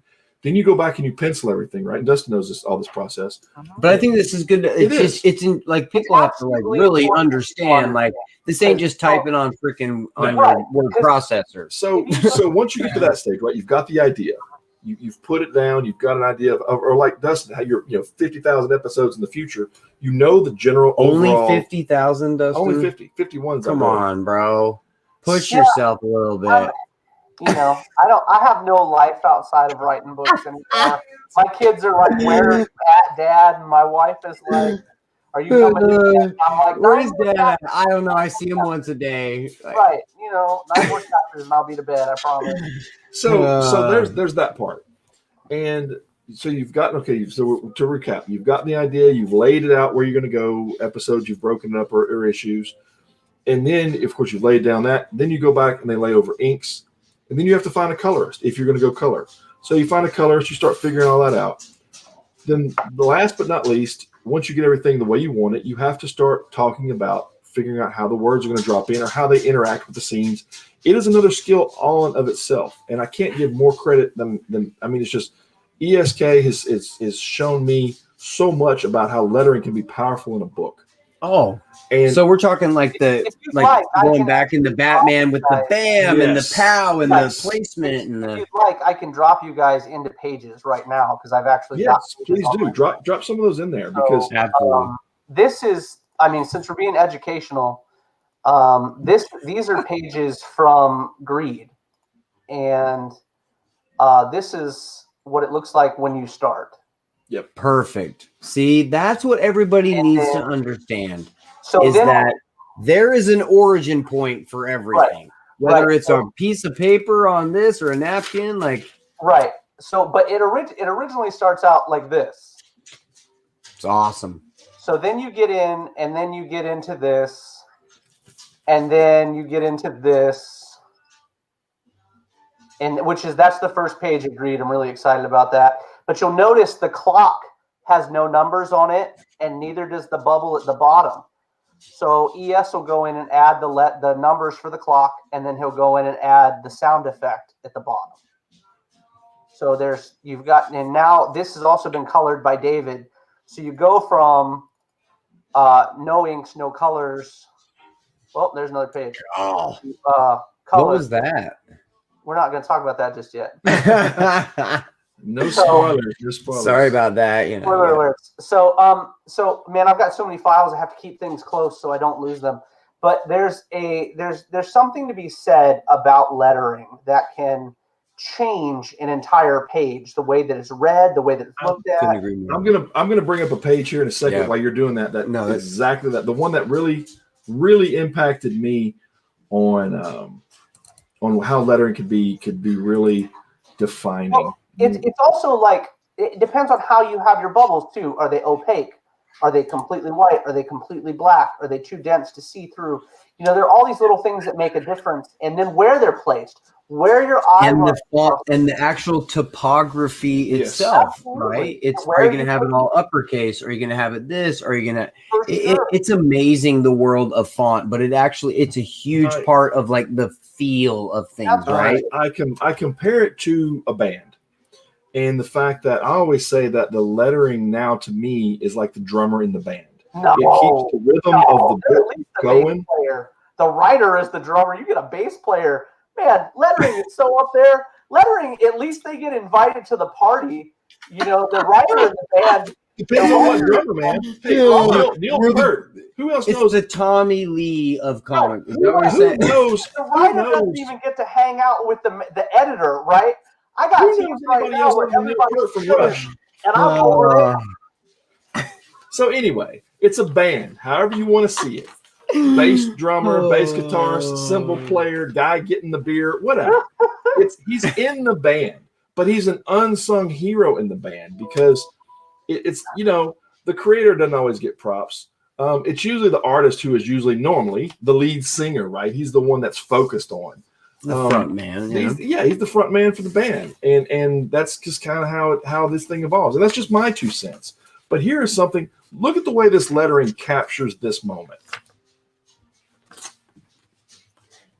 I mean, that just, even though the moment itself is really just, awe-inspiring, this is just another layer on top of that. Dustin, I was actually talking to Kevin about it when I saw that, and I was like, Joaquin Phoenix is the first person that comes in my mind as far as visual imagery of who I'm seeing there. So was that the idea, or did it just come about that way? I have this like in my head, things look a certain way, right? Like when you put something down, like when you write it, it's all in your head. Between Eric and Manny and David and oh my gosh, Gabby, everybody, there's a way it's like you can almost, like I was telling John just a minute ago, your team, how important it is to have a team that's there, because, and Kevin as well, like you guys have to see my vision, because Absolutely. I don't have the ability to. I use words to. Not yet. We're gonna Neuralink. We're gonna Neuralink into you in the next, probably by the end of the year, and then we'll be good to go. I mean, so I have this vision to show you guys these incredible things, and it's different. Like if you go to the listener right now, it's a beautiful art style, okay. But when you go to Greed, it's a traditional art style. Yes. You know what I'm saying? And that I think is very important, because we're trying to show 2 styles of artistry, you know what I mean? And 2 different ways of doing it. And in my head, Dustin, let me do it. Yeah. So do you feel like that might be a little bit constraining to you as the creator to look within, and as in like styles, right? Because I think it's good because people get used to seeing things a certain way, but do you feel like it's a limitation sometimes to where you're like, hey, I have to write like this? Right. So if you look at Eric's stuff from the listener, either book 1 or book 2, it really doesn't matter. You're not going to find anybody that does the way he does it. Not in modern books. You can look. I challenge you almost to find somebody that does pieces the way he does it. Now, that being said, do I feel like we're pigeonholed almost? I don't, because as you read the listener, I write how I want to write. I write what I want to write, and I write in the almost the guidelines of how I want to write. It has nothing to do with what's a faux pas. It has nothing to do with what's acceptable. It has to do with what I feel needs to be said or what I feel needs to be on the paper. Well, it's your vision, and that's what needs to come through. And it gets tricky, right? Because sometimes I feel like as artists, you have to conform to these different styles to be able to either get your message out or get the approval or whatever. So sometimes it's hard to be in a hybrid state, right? It's almost like that's like such a loaded question in this day and time. And it's not, I'm not saying that you're putting me on the spot, but it is a very loaded question right now. And it's a great question because the answer is not simplistic, right? That's one of the greatest things to do when you're asking people literally about their stuff, what they've got going on. It's not simplistic. So here it is. It boils down to the fact that I told Kevin when I came on, I was going to ruffle feathers. I told him, I was like, if they're with us after book 5, amazing. But there's going to be just as many people that come with us after book 5 as many people, you know, we have a couple leave or don't, we'll have that many more people that jump on for book 5. So I'll give you a brief synopsis of the first 6 pages of book 5 of The Listener. My uncle, and we use less because it happened, I mentioned the fact that the scariest stuff in The Listener were things that actually occurred, okay? When Les joined the military, and he was there to meet the bus with everybody else. There was a group of dudes waiting to get on that bus. When he got on the bus, it was, hey, Red, you're in the back. Okay? Now, if you don't know what I mean, you know, you're probably too young to understand what I'm getting at. You know what I mean? But that's how that entire book goes. It's all about what he deals with, the racial tension, how he meets a dude that's his buddy. His buddy ends up being a terrible diabetic. And back then they didn't pay attention to those things. So he has to help this young dude against this, you know, we treat him almost like a monstrous drill sergeant that these two gentlemen are trying to live through this experience. So no, I'm going to, it becomes this thing, whether it's more important to tell the truth or to and meet my own stylistic demands, or to have people go, oh yeah, you know, I don't know if I cared for that point or not. You know what I'm saying? And I think that's where the world of indie offers I was feeling the same thing. That opportunity, is to get that story out. And I've talked. Then about you can this, get feedback and change things and move things. I've talked to several artists about this all the time. You know, you get to check the entire thing out, right? You get to check the paper, the feel of the book, everything, the look, the feel, to the touch of your concept. And that is the beautiful thing to me about indie. For sure. Well, you know, the fun thing about us, and the fun thing that, you know, that I've brought to the table, and I've said since the beginning, I don't cut corners in my product, whether it's the physical product, the story, the art, any of it, you know, down to the shipping. There's no corners cut. And our books are always done before our Kickstarter. You know what I mean? That's a big thing. You know, we always make sure everybody's paid, the books are completed, they're ready to be shipped, you know. As you move through as an artist, when it comes to, like you mentioned, and I think it's such a great question though, you know, do you feel confined almost? When it came to Greed, I felt confined by myself in The Listener. Like there were certain things that I wouldn't do in The Listener because I felt like the story is very real and is very in your face. So I didn't want to add too many comedic elements to it. I didn't want to add too many things that would take away from that, you know. And but that is the sign right there of a good writer that listens to his audience. For sure. That you can go off the wall and be Bukowski and be Kurt whatever and say whatever the fuck and go all sorts of crazy directions, right? For sure, absolutely. I honor it very much. So so like with Greed though, we took an art style that is beautiful, right? It's very old school. But my favorite, oh my gosh, I loved The Darkness, right? I loved The Darkness. The story was amazing. You know, the art was beautiful. That's an awesome title for a book right there. It was a great book. You know what I mean? And they did crossovers with the Witchblade because they were under the same stamp and stuff, which was amazing. They did stuff with Alien and Predator with that book line. It was really, really good stuff. And I just loved how dark and gnarly it was, right? Yeah. So when it came to Greed and the style, I knew that I wanted David in my interiors. Like, Acampo is a great person. He's worked with me throughout The Listener. I've been talking to him for almost a year about my projects. And to have him color for Greed was incredible. And Manny smashed the style that I wanted. You know, it was literally like, you know, you threw the entire Darkness team in there and they had a baby with Pixar. And I thought that was so fun. Like it's so fun. That's a great line. You know, That's an awesome line. It was, and I'll show you guys some more images while we're going through. But there was a lot of fun with that, and it was a way for me to bring forth other parts of my, my creative processes that I couldn't do with the listener because I didn't want to share too many things, and I didn't want you guys to see too much of it. So like this is what Cade looked like when Manny colored it, and it was really, really cool. But this was the first time Cade had ever been colored. And we were looking at that, and then I was like, well, when's David going to get it? And David got it. Is that what you saw? I don't want to interrupt you, but I just want to focus on what we're talking about. Is that what you see in your mind? Is Absolutely. What is on there? Absolutely. See, that's incredible. That's probably the hardest part of the whole thing. and we have that talk. Dustin and I have that talk often. Taking, the team he has assembled is incredible because each of us have a way to mirror up with what he's thinking, and that's why we're all still together and all still, one book after another.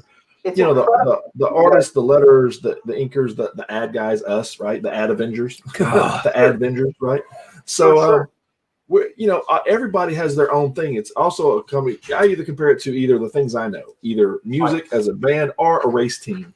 Everybody has their own function, and everybody does their function well, and that's what keeps the team going. And that's what's so wild about this, like, right? So you mentioned, is that what you see in your head? And there are certain nuances, right? Certain little things that are different than what you would have done yourself that they make a little bit better. Your idea was cool. Some of these guys. But you wouldn't have had that perspective, right? I've got 700 hours worth of tattoos that I never in my life would have envisioned that I loved until they were there.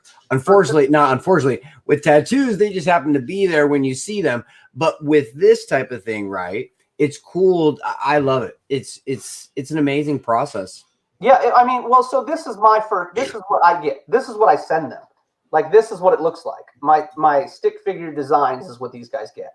Wow. Okay, so, and that's just because if we're going digital, it's going to take me hours upon hours upon hours to build it and send it to you. So if I can send it to you with a stick figure, I send it to you.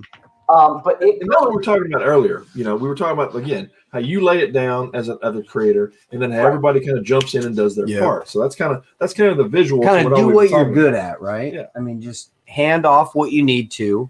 God, this is what my stick figure turned into. See. Wow. This is first draft from him? Yeah, this is our team. Oh my gosh. So this is first draft? This is 4 people that have worked on this page now. God. So this is one of the pages that you guys will see in the book. This is actually a splash page, and this is the first time I've ever shown a splash page. Hell yeah. So this is a splash page. This is the first one you'll get from Greed. And you're getting it because I don't have a whole much more art. We just started the project a few days ago, putting it on paper. So it came out phenomenal, and if you look down at Cade next to the bed, I told them, I was like, hey, look, I want him to look like an old school prisoner trying to get out of the prison from cartoons when we were kids, right? All right. Leaning against the wall, trying to hide from the light. Trying to go up against the wall. He's hung up in Castle Grayskull. Right, absolutely. So, there's a lot to be said about, comic books, how we put them together, the teams that we have. I couldn't be happier with the teams we have. There's certain people that have asked me, why don't I do this? Why don't I do that? Why haven't I? There's it's going to be forever. Absolutely. The thing with Greed, though, is I could add the sillier elements.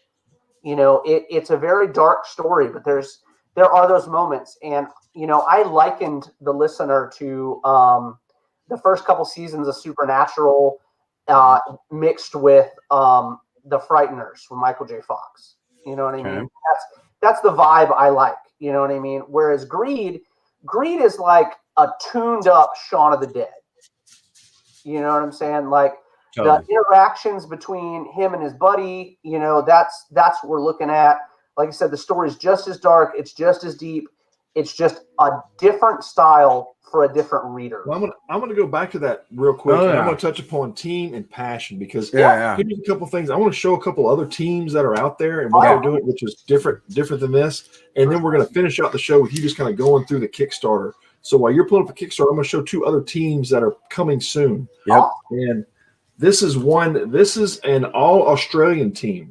Okay? Yeah. This is Comex is coming out with they're taking 18 different artists and everybody's got their own month. So it's going to be a calendar that's going to come out and everybody's going to be highlighted. Everybody's got their own month. It's going to be a really What does that mean? Their own month? They got So they like get each their own day art. they get to the.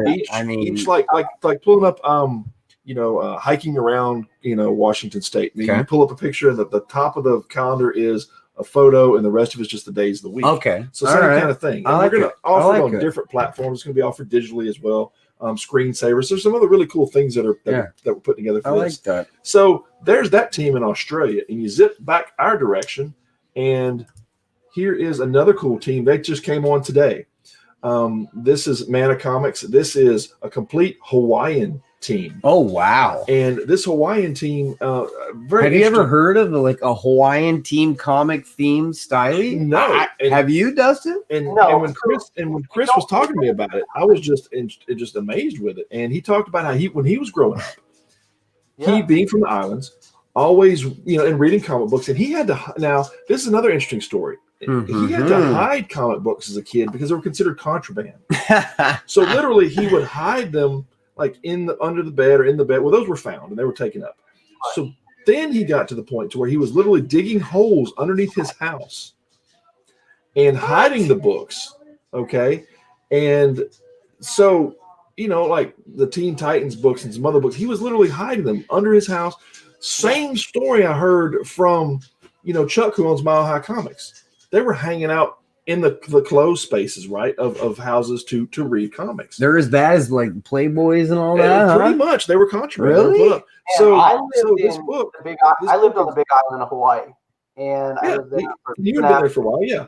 So this guy, he's from the islands, and it's the name of the book is it's pronounced Anuinu, and Anuinu means in Hawaii means rainbow. Right. So this whole group is this band, and like I said, he wanted to see his own set of superheroes from his heritage. What a great niche! And I love that. And I had a conversation with him today about it. I was like, well, what do you think about people that do have Hawaiian descent, like The Rock or like Jason Momoa, and they're embracing that now and bringing more of a spotlight to it. And he's like, I love it. He said because literally they have the imprints of tattoos on them that have island meanings. I don't know of anybody that doesn't want to go to Hawaii. Yeah, and they have family still in Hawaii. Momoa was raised on the rough side of the island. I mean, rough side. Come on, they're on the ocean. Okay, hold on now. Look, that myth is not a myth.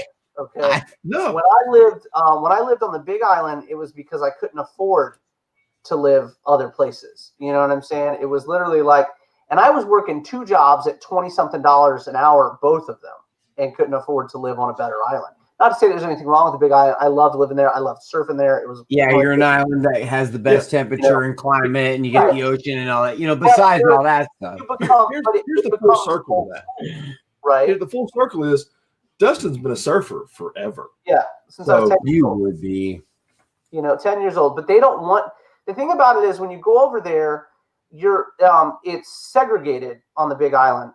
At least it was when I lived there. I haven't lived there in many years, but it was segregated when I lived there. You could, unless you were Hawaiian, you couldn't go to certain schools, you couldn't be at certain places. You know what I mean? Nobody talked to me for the first 4 months I lived there until my neighbor literally started getting people to talk to me. Did you ever hear of the term pigeon when you were there? Yeah, pigeon is a language, and pigeon is almost like broken English. I contributed to Cajun. Oh my gosh, absolutely. Well, so I was a haole when I got there, which is a really rude term, and I won't use it again. But that's what I was when I was there for the first 6 months, 8 months I was there, until it was like my neighbor. So when you came in my driveway, my house was here, my neighbor's house was right on the same driveway, same backyard was his front yard. You know what I mean? And it was literally like, hey man, you got to spend time in the culture, show people that you're not trying to take from them. Be one with this culture. And coming from Native American descent, I was really excited to learn. You're like, hell yeah, I've been wanting to do this forever. Right, absolutely, right? And so I used to spend every weekend at the market and talking to people and helping people and doing what I could. And it got to the point where, you know, I was eating off of regular menus after that, you know what I mean? And not being charged more for just a bottle of water when I went to the bar, you know what I mean? There were a lot of different things about it. But the culture is incredible, and it's so rich and so beautiful. I can only imagine what he's going to put together, like events and just holidays. From what I've seen so far, man, it's just, and again, two different teams, two different sides of the world, both bringing out culture, and that's just awesome to see. And again, that's just, you know, we're happy to be a part of it. Now, it's been an amazing ride, just where all these different books are coming forward from all over the excuse me, from all over the world, and it's just an amazing feeling to be able to be a part of that. I guess we want, Dustin. I think you can maybe agree with this, right? Is that we don't want people to feel hesitant about getting that itch out of their brain, right? People, there are ways to do things. There's ways to build it and market it and all these things. So if you got an itch in your brain, there's crack the itch, right? For sure. Well, it's a very daunting thing, and Kevin, you know, had touched on it earlier. And when he came to me and he was like, "Hey, are you interested in joining Inked?" Now, we had talked about doing a show together before we talked about me joining Inked. You know what I mean? And this show, by the way. Absolutely. And Inked was daunting to me because I had just come off my Kickstarter. Like, I had literally just come off my first successful Kickstarter, which was my first period. You know what I mean? Thankfully, it was successful. But it was like, I was scared to talk to people like that because every time I turned around, somebody wanted money from me. Somebody wanted me to do this. I was, you know, hey, look, we're going to do this for you. We just need this. We just need that. And it was a very daunting experience. And I know I'm not the only one. So I'll be honest. Absolutely not. You know what I mean? I hear that every time I talk to somebody, I hear that. Absolutely. And it's an uphill battle, you know, to get people to understand that you're legitimately, yes, you are business. Yes, you are trying to make money. But yes, you will bring out the best of their product. You know what I mean? That's the goal, is everybody's got to keep the lights on. You know what I mean? Yes. But at the same time, there is value in the experience you guys have as a whole. The combination of the people in Inked have all kinds of worldly experience. And that to me, so many different, just like the tentacles, right? Yeah. For sure, right? Absolutely. And that's what makes it interesting to me. You know, it's like we talk about with the listener all the time. Okay. It's not, we got to quit being inclusive. You know what I'm saying? We have to quit being inclusive, because the listener shows people theologies and mythologies from every inch of the world. You know what I mean? It's not exclusive to Native American beliefs and you know, theologies. So you have to expand yourself in your way of thinking. Do I want to keep myself secular in my own group, you know what I mean, and make X amount of dollars in my own group? Or do I want to expand myself to other horizons? I have team members now. I have team members in New Zealand. Eric came with me. You know, he came with me to Inked. You know, we were in New Zealand. You know, we're in America. Then all of a sudden it was like, hey, look, we've got a letterer that we think would work great with you guys. You know, he's over in Australia. Okay, cool. You know, I've got guys that are in, you know, Canada. I've got, females in Canada that work on my book. You know, so it's, you know, guys in the UK that sell my product, you know what I mean? But there are more and more people that get involved because I didn't keep myself secular. You know, you can't look at it like that. Not everybody's out to get you, I promise. You know, and sure. The other thing that was brought up, that's a good point. Not everybody's out to get. For sure. A couple good points to bring up in that, to tell people, is that we have them in all different sizes, so to speak. Like we have the first time creators. What are we? Yeah, the different packages as far as like the first time creator that comes out. We've done stuff for people that are just out of the Kubrick school, right? Fresh, green as grass, just out there. We've got people that are first time creators in, you know, we did some stuff in Mexico for a gentleman down there. First time deal, first time funded, first book ever, both green as grass. And then so we scales up the people that are in the medium range that have done a book or two, getting their way, all the way up to the people that, you know, that people consider rock stars, right? The people that come out with these mega huge books.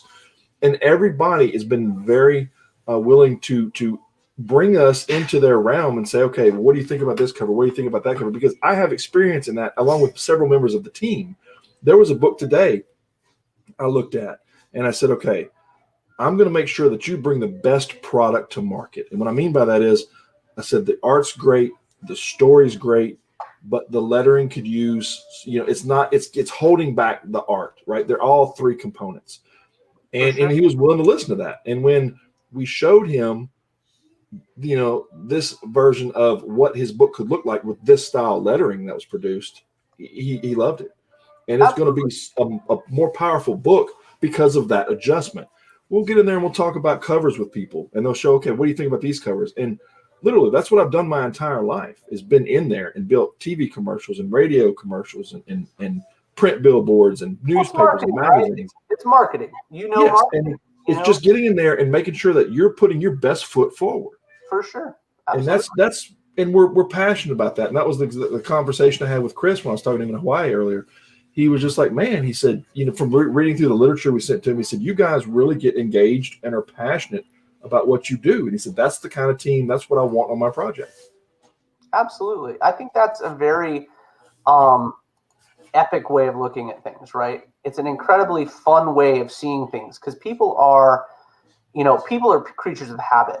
Okay, first and foremost, we're all creatures of habit. If we tend to write a certain style, we tend to stay that way, or we tend to do art a certain style, it stays that way.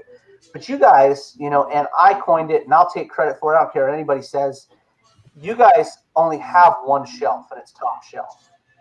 And that's how I feel like I've been treated. That's how I feel like people that I've seen you guys work with have been treated. And it makes a difference, right? Like it's a huge difference. Like when, oh my gosh, like I knew Phil before I met you guys. And when I met you, Kevin, Phil was the one that said we should do a show together. Phil is an incredible human being. Phil's the reason. Phil and Pop's the reason we're here. Right. So it becomes, and Pop's awesome dude as well. And it becomes this huge, that you may have a circle, right? You've got your own circle. Well, it's just like I said earlier about being secular. It builds. You know what I'm saying? You're building relationships as your IP builds, your name builds, your business builds. You just keep building and building and building, and eventually you have your own universe. And Kevin, in speaking of that, and I can attest to it as fact. I've had a lot of really bad shit happen recently. And it's been, fight to get out from under it. And I've managed. But at the same time, we've had ink that's like, hey, don't give up. Keep doing it. It looks great. Keep putting your heart into it, And then it was like, oh my gosh. Oh, it was like, hey, Dustin, let's have that second series we talked about out in 6 months, right? That was the goal. Okay. So we started talking about the listener 2 months ago is when we started really talking about doing book 2. Because I put my book back. I put it back a whole month. Because Kevin was like, hey, look, we need a month to prep. Give us our month. After our month, we'll kill it. And I was like, okay. So I know that's daunting too, to put off a whole month. And I understand that. But I had faith in what he said. He was like, put it back a month. We put it back a month. We smashed it. We met goal in like just under two, almost a month, a week and a half. We met goal at almost. And it was like $2,000 in a week and a half. We're doing something right. They're doing something right. We're moving these products. And then it was like, hey, look, are you ready for book 2? Are you guys? And it was like, I was like, yeah, and hey, get ready. Put the calendar. And the best part is you're never going to be ready, bro. You just have to do it, and then it figures itself out. It's like a Band-Aid, right? You just tear the Band-Aid. You have to. And one of the things that Dustin said to me that really made me feel good about the whole way this was put together was the fact that he said, yes, I did fund the first time. It was kind of right at the buzzer kind of thing. But he was out there hitting the streets and selling his book and physically out there. This time, he's been able to hit fund right away and be able to be the creator and step back and start working on the second book, start working on the game, start working on these other things that he wanted to do instead of being out there pushing book to book to book, store to store to store. So that's been the difference. That's one of those behind the scene things that you really don't kind of, people don't really think about. They go, well, yeah, I funded the first time, but then they sit back and Dustin's got the wherewithal to go, wait a minute. Yeah, I did, but this is all that I had to do it. I was breaking my back to sell that first issue, and people don't see that. They don't see No. the behind the scenes. I'm going to 5 bookstores a week. You know what I mean? I'm pushing, I'm scraping, and we got like almost 2,700 when our goal was 2,400. It was an amazing thing. Yeah. So then when it came to book 2 though, and Eric had been telling me to get a marketing team from the beginning, put a little bit of money aside, get a marketing team. You need it. I promise. And I said, okay. So we did the marketing team this time. And I understand that my goal was $4,000 less this time. I understand that. But mind you, we met goal in a week and a half. And like Kevin mentioned, I wasn't breaking my back out at stores. Yeah. You weren't slanging CDs out the back of your trunk. Absolutely. So, to be able to, be dad, and that's what I love my kids, and you be able to be dad and be home, and we're at 2,500 and something right now. Let's see. Yeah, we're at we're at $2,542 right now is what we're Nice. at. Our goal was $2,000, and I told Kevin, I was like, look, I want to break, the 2,800 right around what we'd made before. Let's just break that. And then I'm happy. We already did. Hell yeah, let's do it, bro. Let's push it out there. Yeah, Magic of Thinking Big. Absolutely. Good book, by the way. It was written back in the 50s. Highly recommend it. Awesome. So, 2,800 means we broke the last Kickstarter. You know what I mean? All together. And I didn't have to kill myself to do it.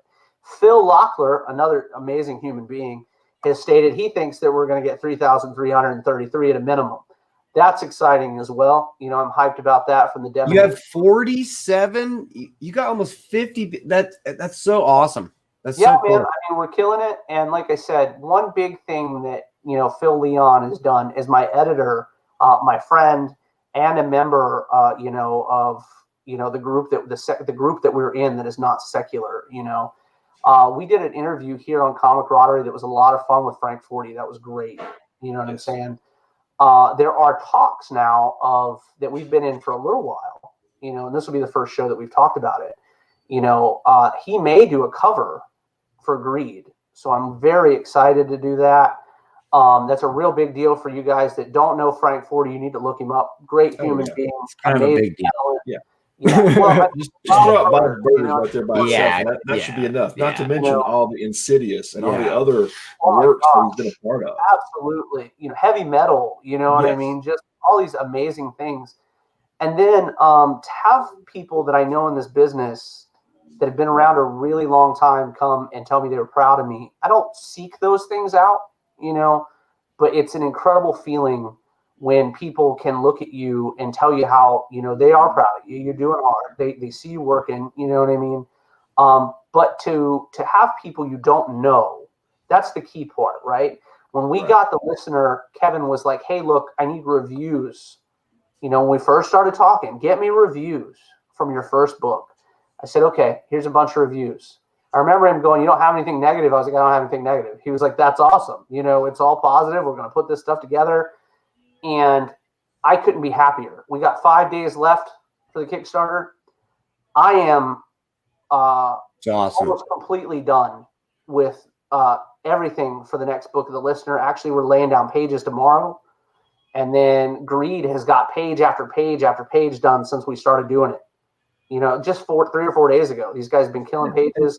And the awesome thing is the connections that are made within the groups as well, because now it's like there's the interlinking, right? Got strengths everywhere. Tron, right? So there's some interlinking. And the interlinking is with Frank and your project coming together and doing another something. I mean, that's right there is just, it's fun for us to be a part of. Absolutely. And like, ES joining our team. Those are that was big. That's huge.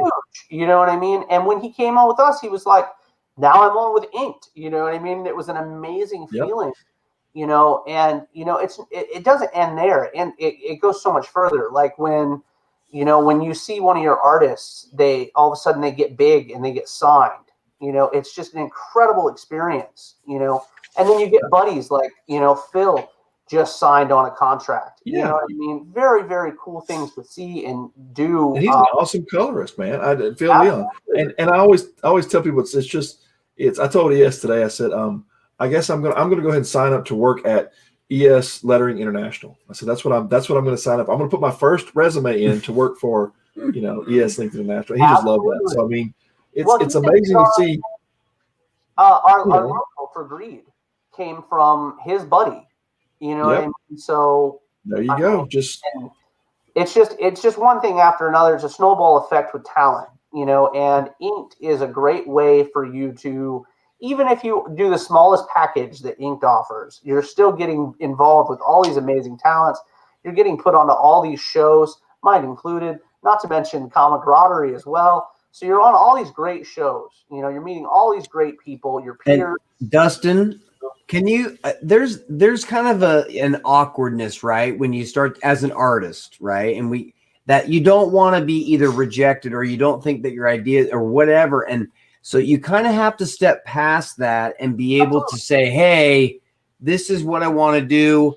Let's line up with Inked and do it like this. So, I mean, we get the hesitation with artists, but if you really wanted it out, you're either going to keep it in your closet or you're going to give it to the world. For sure. Well, I'm my own worst critic, and I'll be the first person to tell you any day of the week. I'm my own worst critic, like all day long. And but to have people that have been in the industry for a long time, not just people that have known me in the industry for a long time, but people outside of my own circle and my own, once again, secular unit. You know what I mean? Sure. It becomes it's eye-opening, like to the point where I went on live and was telling people not to sleep on my book. You know what I mean? Like, I'm dead serious. Don't sleep on my book, especially Guy's journal. There's a lot of really cool stuff coming out. You're going to be sorry you missed it. Speaking of missed it, Phil and I, we're hoping Phil gets on with it, is we have a show next month live in Nashville at the ICC. Yeah, we booked that. They're really excited to have us. So, first show in Nashville since the COVID started. Big. I mean, it's gonna be a lot of fun, man. And I wouldn't have done it if, the Inked team hadn't been like, hey, look, we vetted it. It's going to be cool, So there's so much more that you get with these groups of guys. They're really invested in your time. They're invested in you as people. I'm over the moon with everybody on that team, and everybody that's not just on the team, but is part of those tentacles that they have, right? You've got all these guys that are, contractors or, there's another word for that. Anyway, you know what I mean? People that are involved, that also are comics connoisseurs, that are interested, most of these guys will tell you the truth, and that's the greatest thing about it. That's, we want you, like I said, again, to have the best product possible. And anybody that we're going to put with you or bring to you is going to be somebody that's going to, again, be top shelf. It's going to be, it's not going to be, benefit you. Yeah. And one of the things I want to lead to real quick, I do want to end on you going through the Kickstarter, but while you're pulling it up real quick, I want to go ahead and highlight what's coming up for CromCon, because that is the show that born this show. Yeah, absolutely. CromCon. Yes. Let me pull it up real quick while he's pulling that up. CromCon is going to be the 27th and 28th of March. It's going to be 2 all-day bang-up events, just back-to-back, several artists. I mean, this comes out to where there's, 40 and 50 artists at a time from all over the world. And, we always talk about come join the madness. And it's going to be featured, Pops Van Zant's going to be out there and just, going pitch after pitch after pitch of all these different artists, all these different projects out there. It's, again, featured on the NSC Roadshow, and we simulcast it all over. That's helped grow CromCon even bigger and larger than ever before. It's also helped grow the comic-related madness group. That group is just busting at the seams now. They're getting more exposure, which again all goes back to getting exposure for artists. Eyeballs. Right? It's just eyeballs on the page, ears to the everything. It's just people don't know. It don't help you. So this is just another one of those things we talk about. And again, this is the show that Dustin and I met on. We were on the last panel of the show. We got to talking. And I kind of refer to the story every now and then that him and I are talking, and the rest of the room got quiet. And we kind of stopped for a second, see if some sort of technical difficulty or something. And we're like, hey, where'd everybody go? And they're like, we're just listening to what you guys got going. And they basically kind of twisted our arm, and said, you guys need to do a show. And we kind of put it off for a little bit. We talked about it, and they said, no, you guys need to do a show. And like Dustin talked about, it's that ripping off of the Band-Aid. Like, you know what? Let's do a show. Let's have some fun. Is that why his thumbs up like that? Is he ripped? No, is that that's I was just making sure. That's making Pops. sure. So, You if know, you look at that's the again. signature That's down there at the bottom, yeah. That's Manny's art right there. That's you know. he's my interior artist. Yeah. You know, so there's really cool things, you know, that tie all these businesses and all these groups of people together. You know, Soto's is just a force, man. Absolutely. Oh my gosh. So there's a little bit about, you know, what's going to kind of come up. So cool. All So right, yeah, well, let's run through. I'm going to, you know, just slide me over to the side for a second. Go ahead and let's run through the Kickstarter from top to bottom. Sure. Let's tell the people what they get. It didn't do it. Hold on. So with the Kickstarter, I don't know why it didn't show. There it is. With the Kickstarter for the listener one wins weep, it is the second book that we've put out for the listener series. Nice, good job, man. That's awesome. Number one's the hardest. Second's easy. No, for sure. Oh, it was very different. Like you said, Inked made it a very different experience for us. So, you know, we're in wins weep right now. We're at we're at 127%, I think, a goal. Which is amazing. We got 4 days to go. We end on St. Patrick's Day, which is really exciting to me because we'll be doing a lot of stuff for Greed that night, I think. Super hyped about that. But, you know, this book takes place right after book one, Addie ended, to the betrayal that he dealt with and everything going into the second book. And we start learning about the noble spirits and what happens to him and what he's dealing with. You know, with the Japanese insurgents that he's literally been pushed right in front of, which is a lot of fun. And then we get into covers. I'm getting Eric's cover tomorrow, but this is David Ocampo's cover, then Gabriela Ramos's cover, Adam Fields, beautiful, beautiful pieces, guys. And then going down, this is Marissa Pope's Virgin variant, or her trade dress, and then her Virgin variant. Beautiful pieces. And then we did this, Gwen did this one for us. This is the Midnight variant that you'll only be able to get on the Kickstarter. This was released when we hit goal. Beautiful, beautiful piece. And then we're going into interior art here, which is Eric's interior pieces. Absolutely stunning stuff, guys. Every panel he does is better than the last, you know. And it's been such a pleasure to work with him. I'll actually be with him for, I think we're working together 6 hours tomorrow on the Listener Beginnings, which is the third book in the series.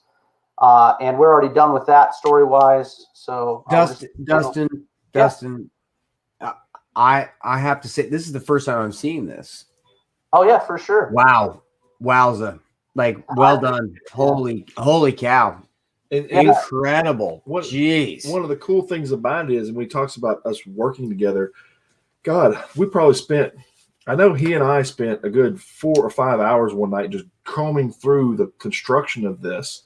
And then on top of that, Richard Boom and I spent another 4 hours combing through and checking everything. And the amazing thing that came through was the fact that Kickstarter recognized it right off the bat. Oh, yeah. And gave it one of the projects we love, stamps. You know, no big deal. This was your first one or second? The second one? Second one. And people, no big deal. And people go, "Oh, well, they give those away." I'm like, no, "Okay, how many people have them?" Yeah. I mean, you show me how many people have them, and they kind of don't say anything after that. But yeah, I mean, you know, it's a team effort. It's everybody again, and just to highlight the wonderful art and everything that's in there. Blown away, incredible. Yeah. It's been a lot of fun. These are the, and I'm so grateful. Like I said, you'll never find me ungrateful. I am so humbled by all our artists. So cool. This is Gabby's cover for book one, and this is Gabby's cover for When Winds Weep. Beautiful, and it's funny that Gabby is for both so far, both entries that we've done so far. Her book has been the one picked up the most. Her covers. And that's a tattoo artist, and I'm very proud of her. She's a really good friend of mine, so that's exciting. And as we go further down, this is my buddy Adam Fields, who actually introduced me to Pop Van Zant and The Madness. This is his cover for book one, and this is his cover for book two. Beautiful stuff, man. He's beyond his time, dude. For somebody that hasn't been in this, you know, industry professionally, as long as Holy cow! And the ink store variant is going to be one of Adam's covers. So. Yeah, I'll show you that here in just a minute. Jeez. And this is Marissa's cover for book 2, and this is her cover for book 1. Beautiful, beautiful pieces all around. All our team is absolutely phenomenal. This is the Tribal Gathering that you get all the covers from both books in. Bro, you need to do like a collection piece and sell that in like sure. his collections. Those are amazing. Those are That's so what pretty, these are set up bro. like. He's got so this pretty. This is the one that encompasses everything. This is like the big package right here. Yeah, it's for this one, it's $350 for this one, but you get a bunch of like $100 and something worth of swag with that. Oh one. yeah. So that's really cool. Like T-shirt, you get the soap, you get all kinds of cool soap sauce. Soap. Soap is amazing. Yeah, well done. So then we get down into David's promo posters for us that came out beautifully as well. I'm really excited that he was able to get involved in these. Like I said, he's our interior colorer for Greed, so he's Great phenomenal. job, Dustin. These are fantastic. Fantastic. We went down and we've designed a couple T-shirts that are really cool. And then we get into the bone dice, and the bone dice is basically for any D20 type of system game that you're playing, and it's also for our game coming up that we're working on right now called Road to Sin, which is a tabletop RPG that ties into the world of the listener. So we're really excited to do more and more like that. So what bones, though, Dustin, are those constructed of? Are they? Right? They're just supposed to look like, and they're all different.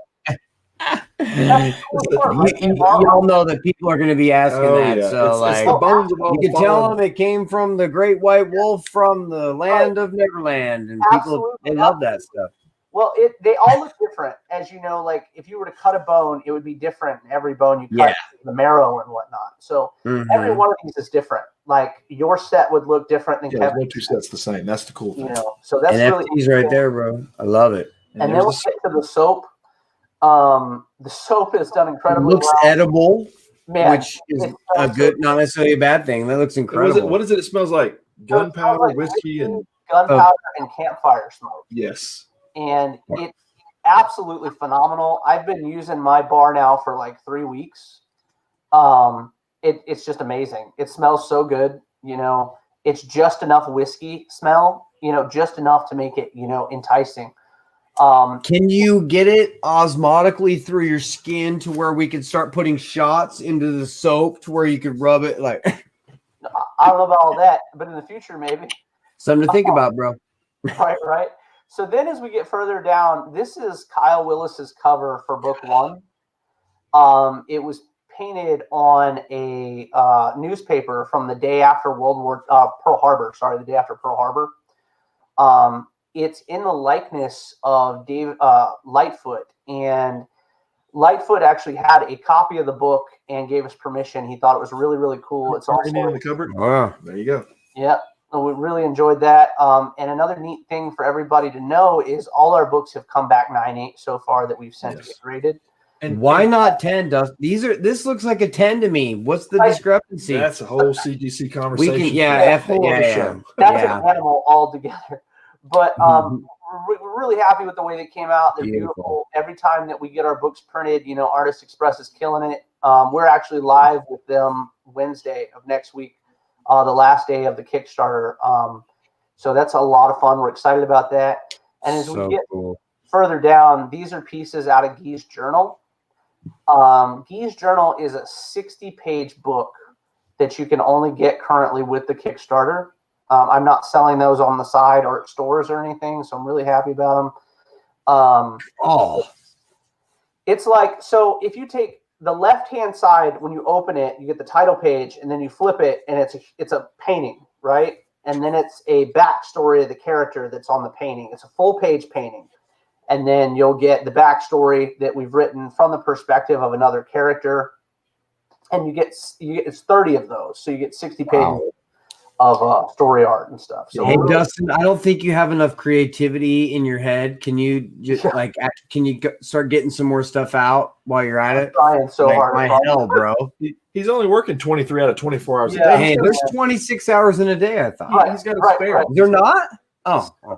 So then this is, if you guys are familiar with the Spawn Bible or the Chaos Bible that came out in the 90s, Kevin and I tried so hard, and God bless him, he tried to find leather or even faux leather that was thin enough to fit Pineapple in leather, by the the way. printer, and it wasn't feasible. We couldn't find it at a price that was beneficial. Check out the pineapple leather. They have a new company that literally makes the most realistic leather from pineapples.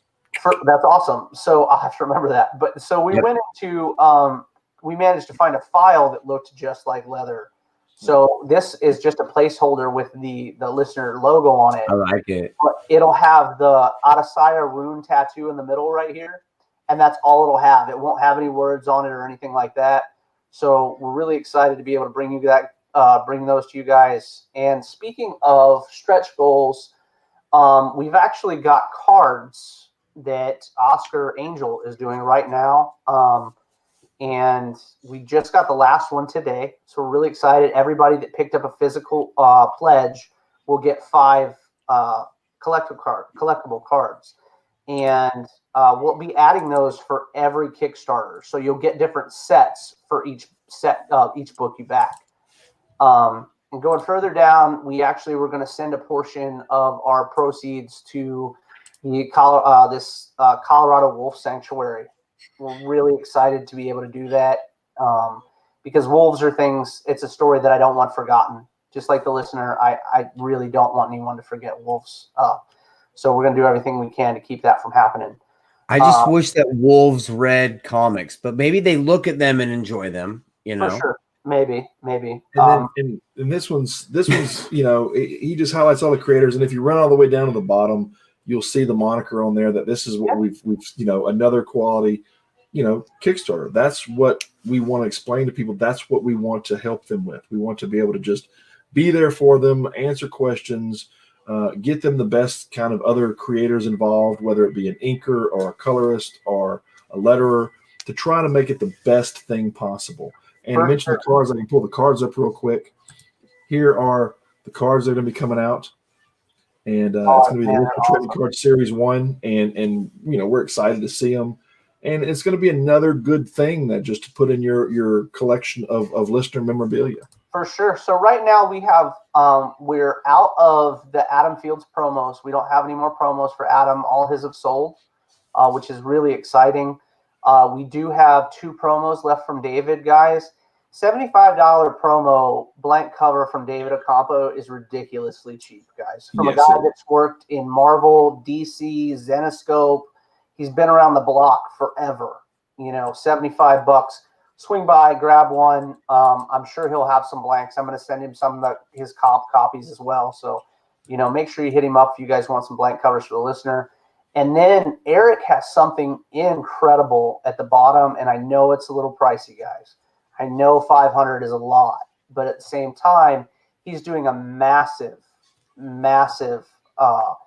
piece for, you know, custom piece, you know, original art piece. So it's mixed media. You guys will get beautiful colors, beautiful inks, and it's all by hand. So it's really exciting. Something to put on a wall. Kyle did actually just sold not long ago, a month ago, he sold the original cover that was painted for the listener book 1 on that the newspaper. And that was like $600, guys. You can't beat the prices that these guys are putting out. Speaking of new and exciting, here is yet one of the last videos for the evening, but this is the new video that kind of brings us from the first book into the second book that's going to propel us into the third book. So here is the latest listener video.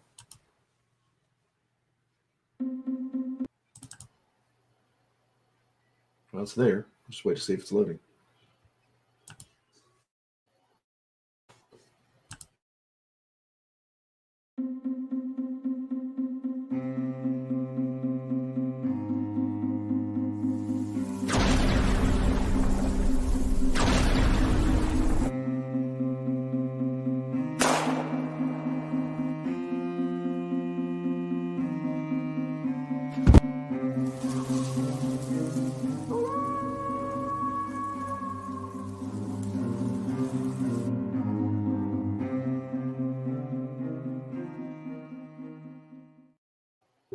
That's so awesome, right? It's epic piece. Here are the. I love that video, guys. Absolutely phenomenal stuff. Let me bring up the. And you're about 9 minutes out from your other show, so just heads up. Oh yeah, for sure. All right, here, let me show you guys the variant for you guys, and I'll show off the other store variant. So we do store variants, guys. If you guys are curious at all, we do them at $400. That's because that's exactly what the artists are charging. So I don't take any cut out of that, just so you're aware. It's $400 from the artists.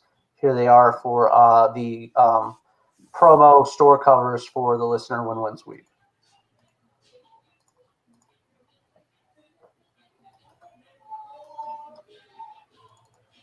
This is Kyle's cover for SC&C Comics. Whoa. It's actually painted over a copy of a peace treaty Oh my. between Europeans and Native Americans. And he added some other things in the background. But yeah, it was really blew my mind. So nice. Right, you guys will be able to get that from SC&C starting. You'll be able to make orders next week for that one. So And cool. then here is the inked cover for the Listener Win-Win Suite. Yeah. So that's the inked variant. Now tell them real quick between what we know what the different, For sure. blue For and gray, sure. but tell them real quick what that means. So in the living in the Listener, we have two realms. We have the living and the dead.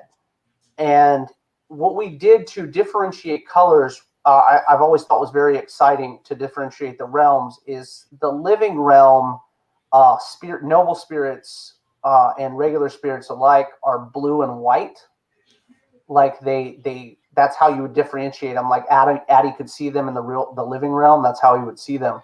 But when we do art and we do storyline in the spiritual realm, it's black and white, everything but the characters. The characters have their natural colors again. So this would be the spiritual version of Adam's work versus the living version of Adam's work. Like this would be the living realm, and this would be your spiritual realm. I like it. Yeah, man, it's really, really cool. So cool. We haven't showed off the spiritual realm at all yet, so we'll get into that heavily in book 3. We're really excited about that because, like I mentioned before, we had a betrayal at the end of book 1, moving into book 2, and book 3 is there's a character out for vengeance. So we're excited to see how that's going to go. But yeah, I'm going to go ahead and cut out, guys. Get ready for the show. We're going to roll out this Great show. We're going to Great show the, tonight. Yes, A lot of fun. Filled up with everything. Alpha Dogs, that guy, I'm not kidding, man. He's gonna kill it. If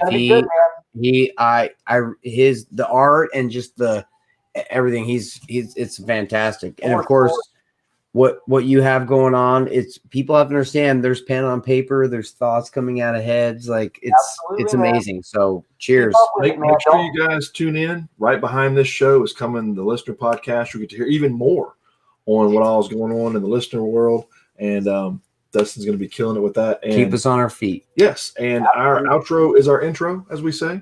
So we're going to play that one more time, and we're going to end the show with that. So cheers, peace out, everybody. Thanks, everybody.